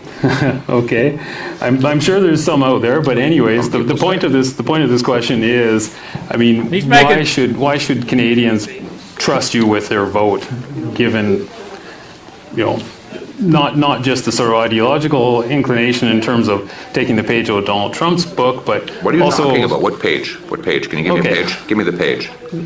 You keep saying in terms of turning things quite dramatically in terms of Trudeau and the left wing and all of this. I mean, you make quite a, it's quite a play that you make on it.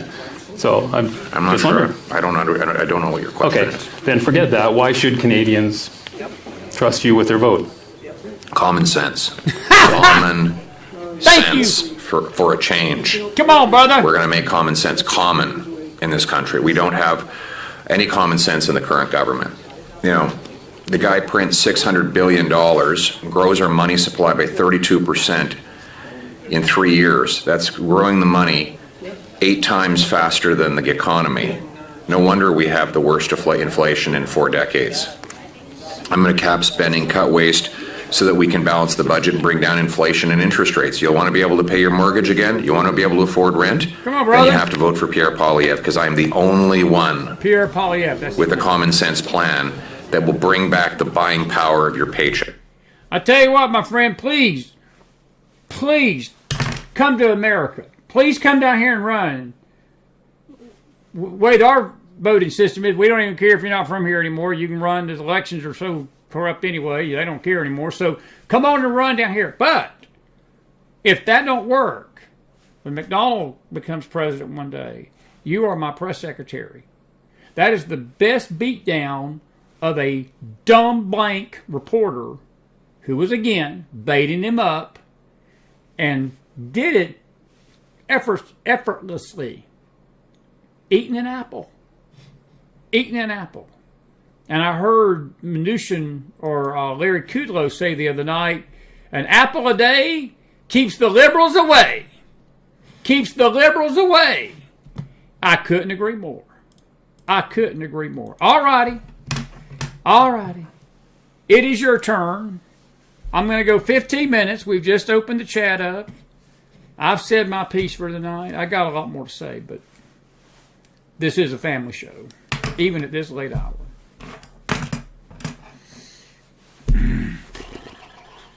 Goodness gracious.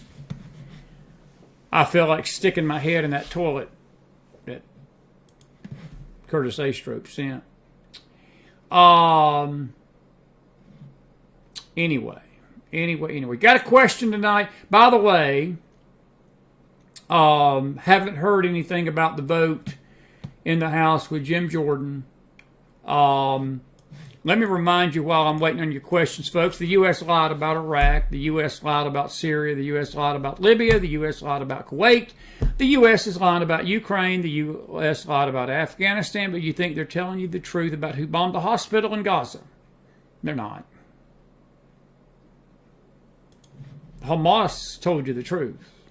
Now, this Twitter feed was trying to disparage Israel. I'm going to turn this question to tell you that there are forces in the U.S. government that would convince you that it was Hamas. It was Israel that bombed that hospital. And let me make it clear to this moron that tried to disparage Israel. It was Hamas. They said it themselves. The other part of that tweet, I agree with. Because there's been a lot of lying. And folks, there's a lot of duplicity tonight about Israel. They're saying one thing, rhetoric with their mouth, and they're doing another behind our back. And do not confuse a fraudulent war in Ukraine with a legitimate fight for existence in Israel. They're not the same. Now, the Q people will totally vehemently disagree, and they'll cut ties with me. And I've lost friends over this stuff, dear friends that I thought cared about me more than they did. I ain't stopped being their friend. They've just stopped being mine. But they have bought into this hook, line, and sinker. And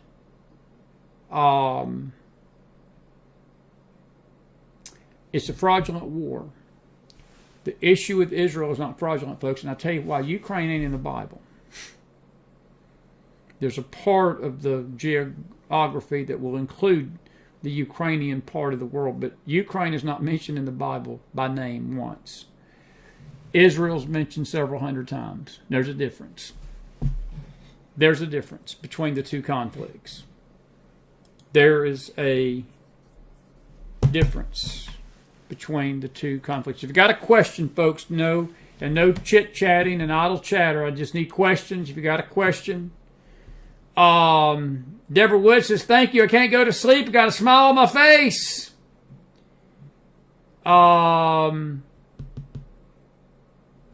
Yeah. Deborah, what page are you talking about? You talking about my Telegram page? Or I'm not sure what you want me to put on there. You want me to put this video? I'll put the show. The show always goes on. We'll put it on Telegram. You can share it. We're going to leave it up. Our strikes are gone. We just got a warning, so we got a little bit of liberty on YouTube, at least for a while. I need Pierre as my press secretary. That's all I got to say. That's the best beat down of anybody I've ever seen in my life. And he did it so un-Chris McDonald-like.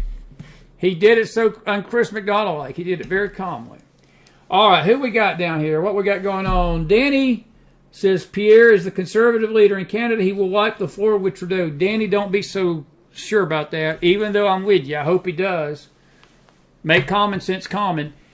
I thought the guy before this would make Trudeau go away, and it didn't. So don't underestimate the stupidity of people. I'm with you, Danny. I believe he's a good guy. I believe he needs to wipe the floor with Trudeau. I hope he does. I hope you're right. But don't underestimate the stupidity of the electorate. I think we've found that out.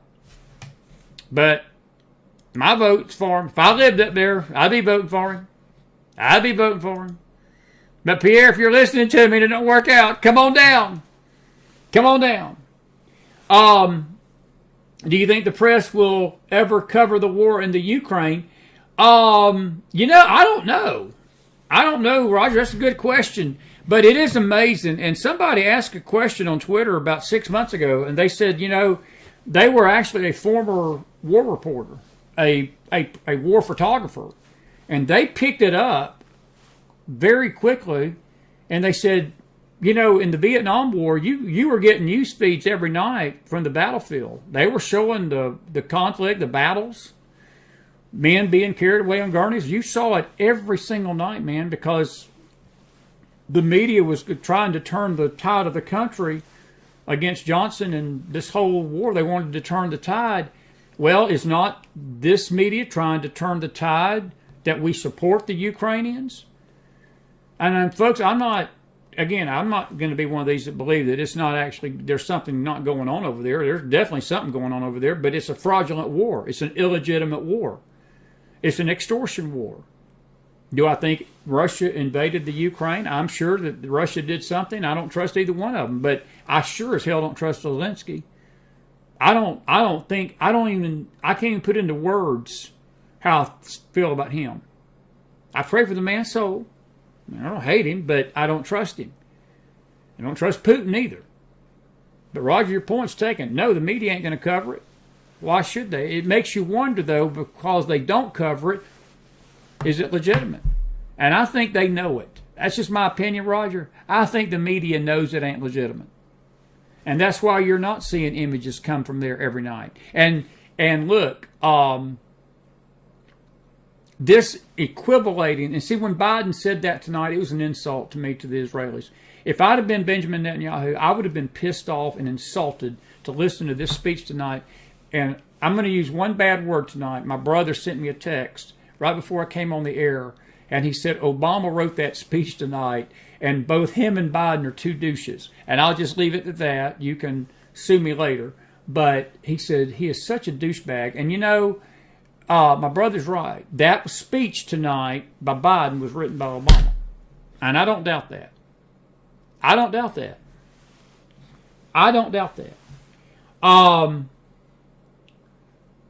Yeah, we've sent tens of billions of dollars. Absolutely, we have. Mary Cleveland says, I wonder how much Talib knew prior to the attack on Israel, and how much did she have a hand in organizing the riot in the Capitol? Your first question, Mary, is I'm not going to go that far about that. But your second part of your question is got more meat on it. I'm with you on that. I think she organized that riot. Again, this is an opinion show, late night opinion show. I don't think she knew about the attack on Israel. That was a surprise attack, folks, and it had a lot of earmarks of the 73 Yom Kippur War. If she did know, that means our government knew, because she is on the Intelligence Committee of the Congress. And I put it like this, Mary. If it's proven that she did know and didn't share that information with the intelligence people, she should be in jail and federal prison and a traitor. And you know what we do to traitors? We don't do it no more. We give them talk shows on MSNBC. And we make them part of the reawakening tour. I could say a lot about that. But your second part of the question, I'm a little bit more apt to believe. She was very aware of the Capitol riots. And you know, she was one of the biggest people. She was one of the biggest people that was pushing for the imprisonment of the J6ers. She was an ugly, ugly instigator of J6 and saying the things she said about J6. All right. Now, let's see what we got here. Again, folks, questions tonight. Questions. Thank you. Debbie, good to see you tonight. Miss Wood, good to see you. I love my brother, too. He made me laugh with that, Deb. He made me laugh. Jeannie says, when's the U.S. going to remove these Senate and Congressional reps for the failure of their oath of office to protect the U.S. from all enemies, foreign and domestic? When they remove a president that is not protecting us from all enemies, foreign and domestic, Jeannie, they ain't going to do it. They ain't going to do it. But is it not strange to y'all tonight? I keep coming back to this. This is how strange it is. And I'm going on an hour and 40 minutes, so I'll keep you another 10. I'm wired up tonight. I'm not even sleepy and tired tonight. I should be, but I'm not. Isn't it strange to y'all that the Democrats are turning on their own? Because I was shocked when I started hearing Hollywood, not everybody, but there are Hollywood voices out there condemning Rashid Talib tonight. There's people in the media, the left-wing media, MSNBC, NBC, CBS, CNN, condemning the squad. Jean Pierre, the crazy press secretary of Joe Biden, condemned them Monday, told them to shut up, said they need to hush. That rhetoric's not helpful. And why? That's the strangest thing. Jenny, your question is well asked. In a normal world, that would never happen. And I can't be for certain that there may not be a push to get rid of Rashid Talib. She may be a sacrificial lamb for all this. I'm wondering what the bigger agenda is of this administration. I do not trust a word that's coming out of Joe Biden's mouth. Look, when he starts talking like he did on that airplane, there was a story in Gateway Pundit tonight, and we got it on the website at the Telegram room. His people are scared to death when those reporters show up. They're scared what's coming out of his mouth. That comment about, I'm not saying Hamas did this on purpose, they just need to learn to shoot straighter. What in the living hell does that mean? In other words, it's okay, Joe, if their bombs would have went into Israel and killed more Israelis, that's okay with you, but because it went errant and hit the hospital, I'm not saying they did it on purpose. See, when he starts talking, they slip up. He slipped up tonight in that speech. Folks, it's all about Ukraine. It ain't about Israel. They don't give two blank pens in the world less about Israel. So, Jenny, your question, in a normal world, I would say it would never happen, but I'm not so sure what's going on right now. I've never seen anything like this. Not in the Democrat world. Because usually Democrats, I worked for a guy, he died several years back, and he was called, I was in his office one day, and we got along good, even though he was a raging liberal and I was pretty conservative. And he said, I know you're voting for a certain candidate. I won't tell you which one. And he said, I can't stand his guts. And he said, and I said, why are you voting for your guy? Your guy's a complete nincompoop clown. We could talk like that, and we got along fine. And he just laughed. He said, well, Chris, he said, one thing you need to know about me, he said, I'm a yellow dog Democrat. And I said, well, I've never heard that term before. What in the world's a yellow dog Democrat? He said, we Democrats, he said, we stick together. He said, we don't care if a yellow dog's running for office. We're going to vote for that yellow dog. And he said, I'm just one of those people. He said, I don't care who they are. I don't care what their record is. I don't care how ugly, evil, wicked they are. He said, I'm voting for Democrat. That's what makes all this so weird, because usually Democrats stick together. Republicans, folks, look at this debacle in the House tonight. We can't even get 20 Republicans on board to put Jim Jordan as Speaker of the House. 20. I mean, Hakeem Jeffries came within 4 votes yesterday, folks, 4, of becoming a Speaker of a House over a Republican Congress. Hakeem Jeffries is the Democrat minority leader. Think about it. We can't even get the Republicans to come together to vote for the Speaker. These Democrats, they will, if somebody urinated on the flag tonight and got out there and claimed they were 6 sexes and they ran for president, they vote for him. They're not doing that in this case. They're breaking rank. And it's really intriguing to me. So, Jenny, going back to your question, never, ever in a real world, but don't be surprised if there's calls for her resignation coming from the left. So we'll see. Your point's taken. The way I look at it, if they cannot place their hand on that Bible and place an oath to this country, Islam will not let them do that. Their religion will not allow them to pledge their allegiance to another country. And if you can't pledge allegiance to this country, then you carry your sorry ass out of here and you go run for Congress in Saudi Arabia, Rashid. See how they treat you over there. Why don't you go run for leadership in the Palestinian territories? See how they treat you over there. Go run for Iranian representative, prime minister, whatever the office is at over there, Rashid. I'm sure they will welcome you with open arms. And that crocodile tear that you're using to spew lies, I'd like to see you do that to the Iranian government and see what happens to you, Rashid. It's just a thought. Jeannie, your question is well taken. Your question is well taken. Anyway, who will be doling out the $100 million to the Palestinians? You will, Roger. You will, my friend. And I will. It's coming from taxpayer money. Coming from taxpayer money.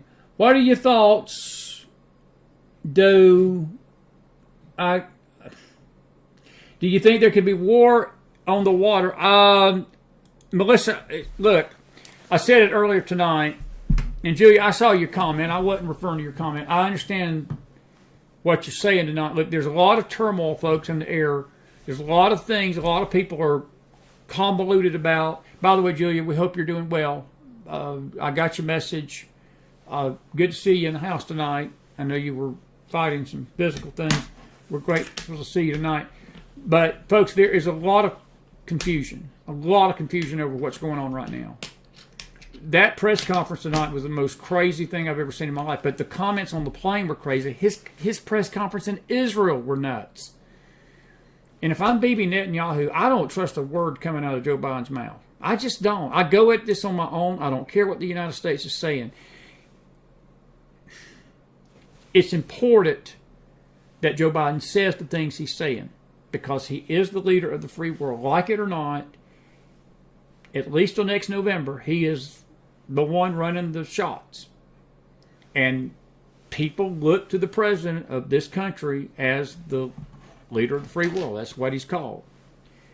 So saying the right thing, there is a place for that. The rhetoric is important, but he's not going to back it up with any action.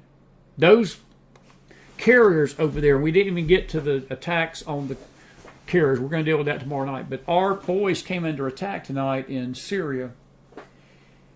They took in missiles. And even in Baghdad tonight, they were reporting missile fire upon U.S. targets, military targets. You put people in harm's way in this volatile situation. Holly, to answer your question, or Melissa, there is going to be war in the water. It's inevitable. It's inevitable. It's inevitable. Something's going to happen. We keep messing around with it. We keep messing around like that. Let's see here. Any other questions we got tonight? Let's see here.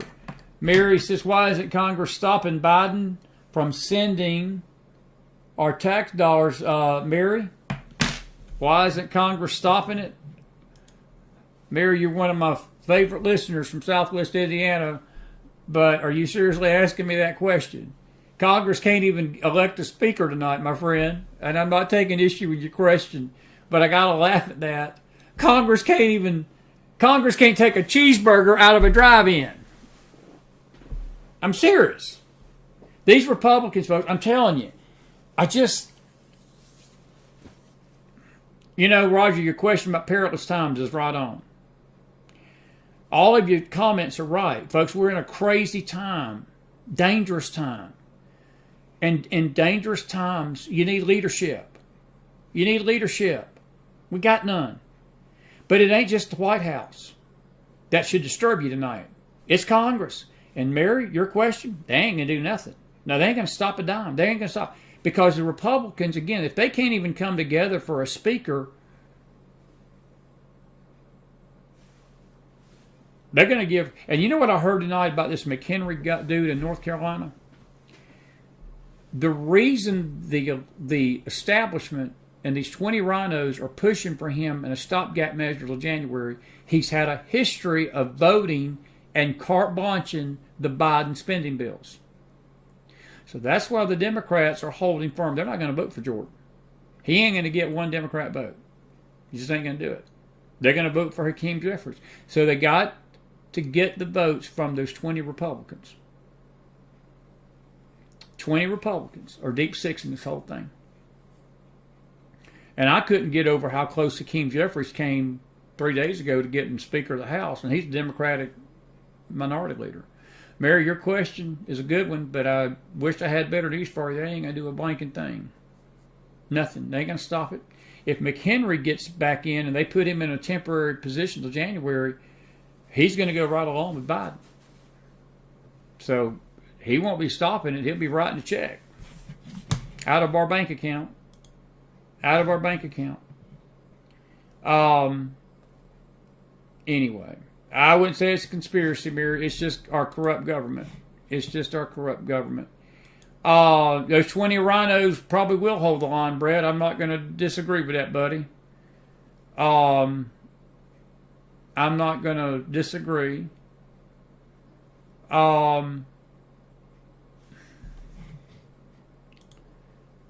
And my sound is fine, folks. I don't know who you're out there saying they've cut off my sound. Nobody's cut off anything.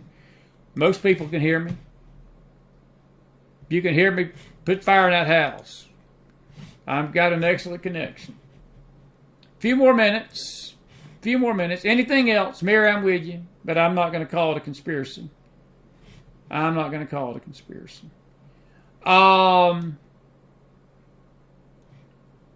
Anyway. We got all sorts of folks in the house tonight can hear me. I got all sorts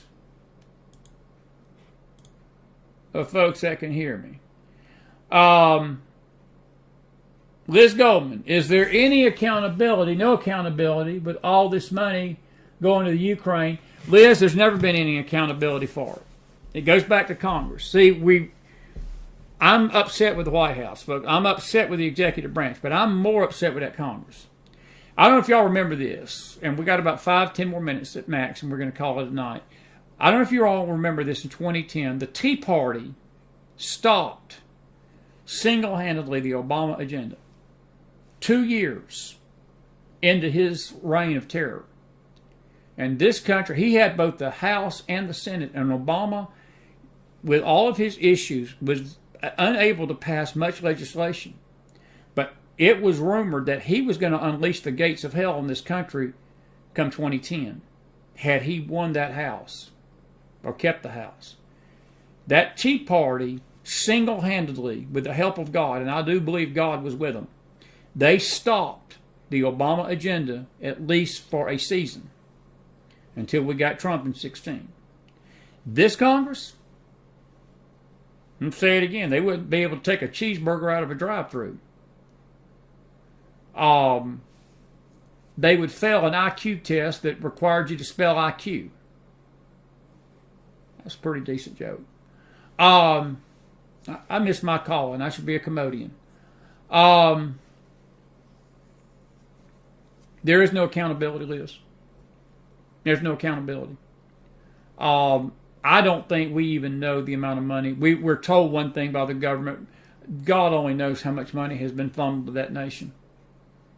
I am going to do my poll here tonight. How many of you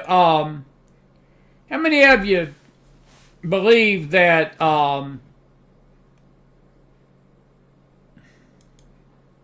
what's the question? Ukraine, fraudulent war or no? If you believe this is a fraudulent war, give me a thumbs up. Fraudulent war. Illegitimate war. Give me a thumbs up in the house.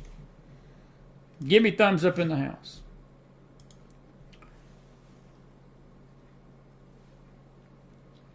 Fraudulent war. There we go. We're getting a lot of thumbs. We're getting a lot of thumbs. We're getting triple thumbs. 6, 5. Thumbs up. Fraudulent war. Fraudulent war. Corey Aguilar's in the house. Think Rashida Talib will be expelled, her insurrection incitement. Sorry, came in late. Good to see you.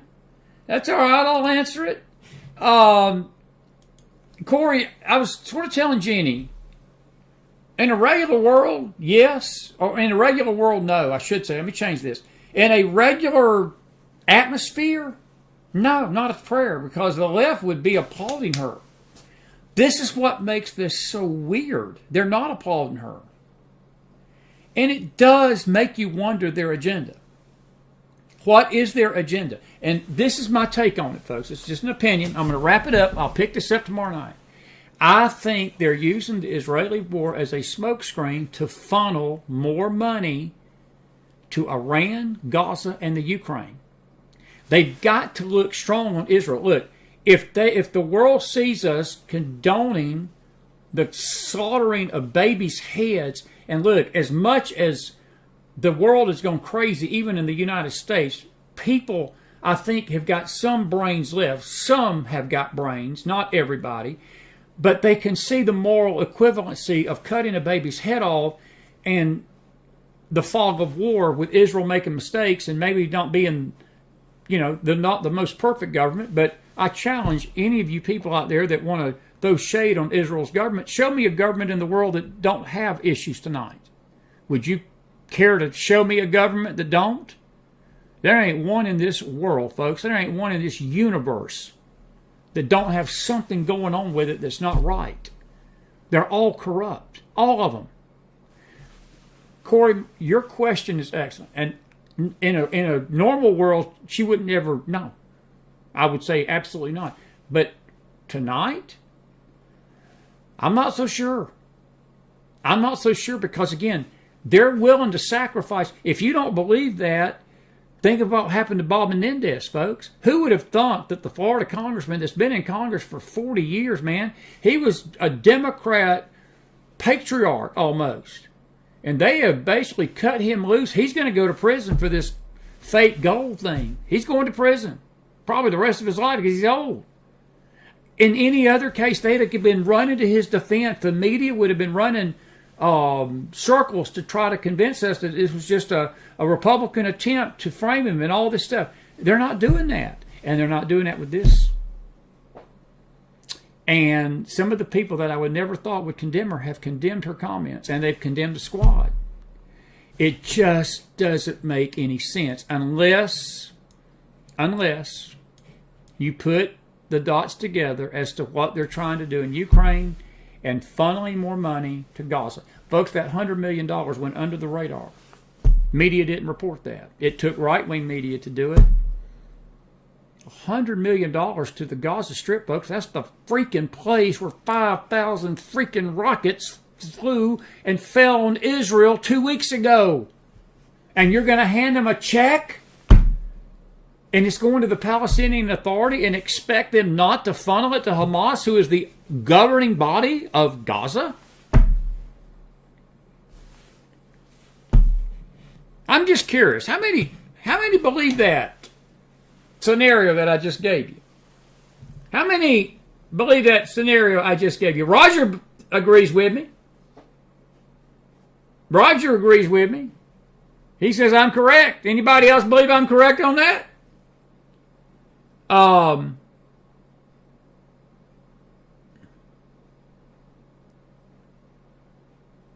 getting a few more thumbs up.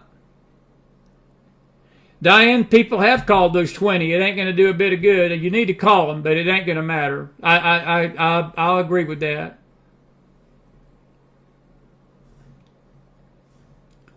I'll agree with that. I think I'm getting a pretty good agreement. That's my take on it, Corey, and I think I'm right.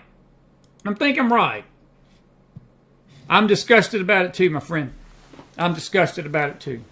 I really am.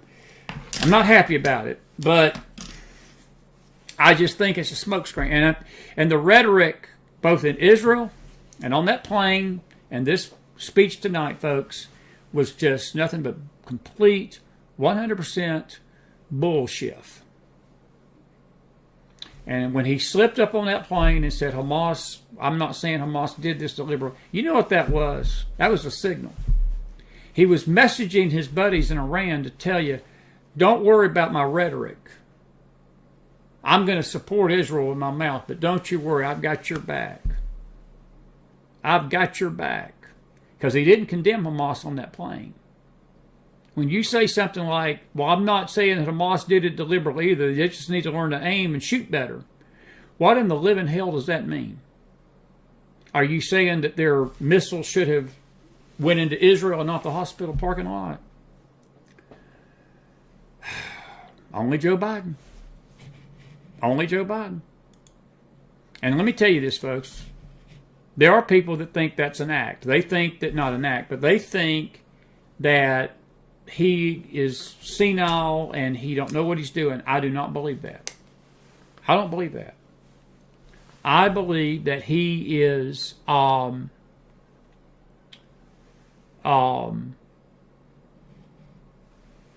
very well within what he knows. He knows what he's doing. He knows what he's doing. He knows what he's doing. All right, before I leave you tonight, I want to show you two beautiful shirts. And this is our late night show, so I'll just share them with you. We designed these. And if you go to our Facebook page, we've got the links on our MacFiles page. I just need 10 of you. Just that many right there. 10. To get that shirt on the bottom, and I need about 10 of you to get the shirt on the top. They're cheap. They're $20. They're not even expensive. Usually these shirts like this run $30, $35. We don't even charge you that. It's $20. The one on the below is 20. The one above is 23. We designed that. Pray for the peace of Jerusalem, and then the one down here is a face shirt grafted into Messiah. Beautiful design. I have to say I didn't do too bad a job. That's a pretty good job by the Mac Man, Bear Man, late night gray-headed relic.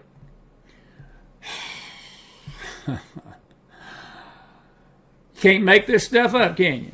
But get you a good shirt for the fall and the winter.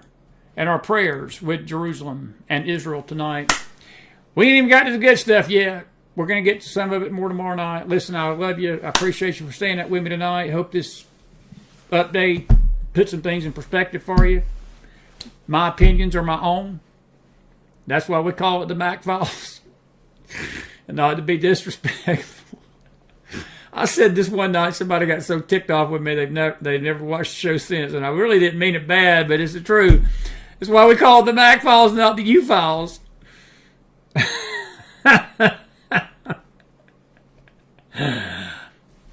I saw Jamie Wright out there. Miss Wright, did I behave myself? I was not fired up, wired up, screaming tonight. I was the most even keeled, just calm as can be this whole night. I think I should pat myself on the back for that. I did all right tonight. I didn't even, my decibel level didn't go up. Even a half an inch. I think I did all right tonight. I did all right tonight. Anyway, we will leave this up. We will leave this up, and we thank you. Marie says, war makes money, but keeps Biden and FBI doc out of jail. Well, yeah. Maybe so. Maybe so. Maybe so. Maybe so.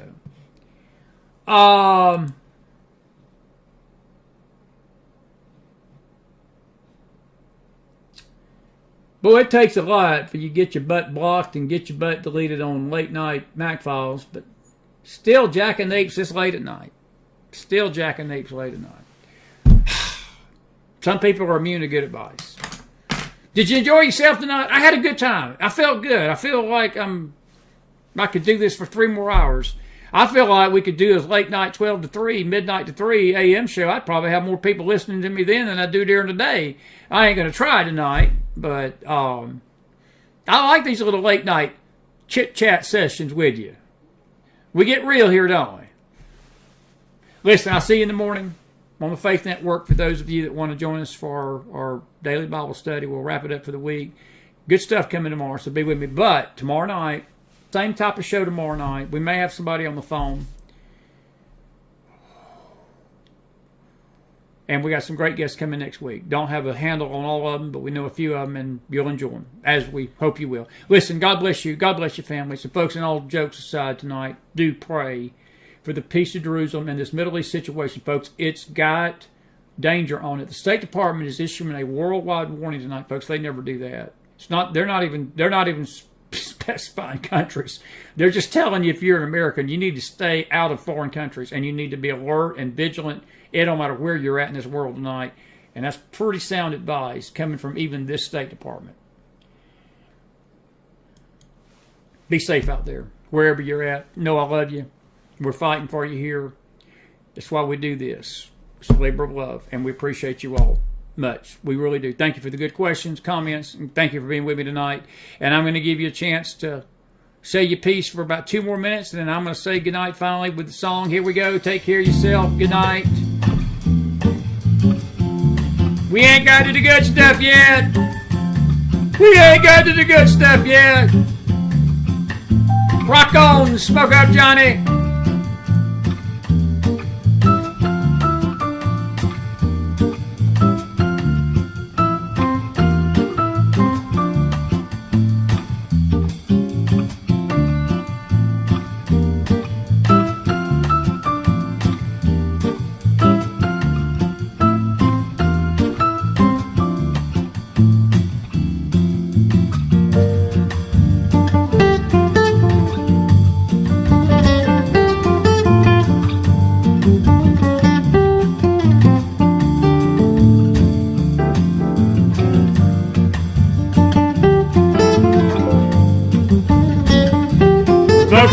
Americans first, but you better be concerned about Israel tonight, because their fight and their war is ours too.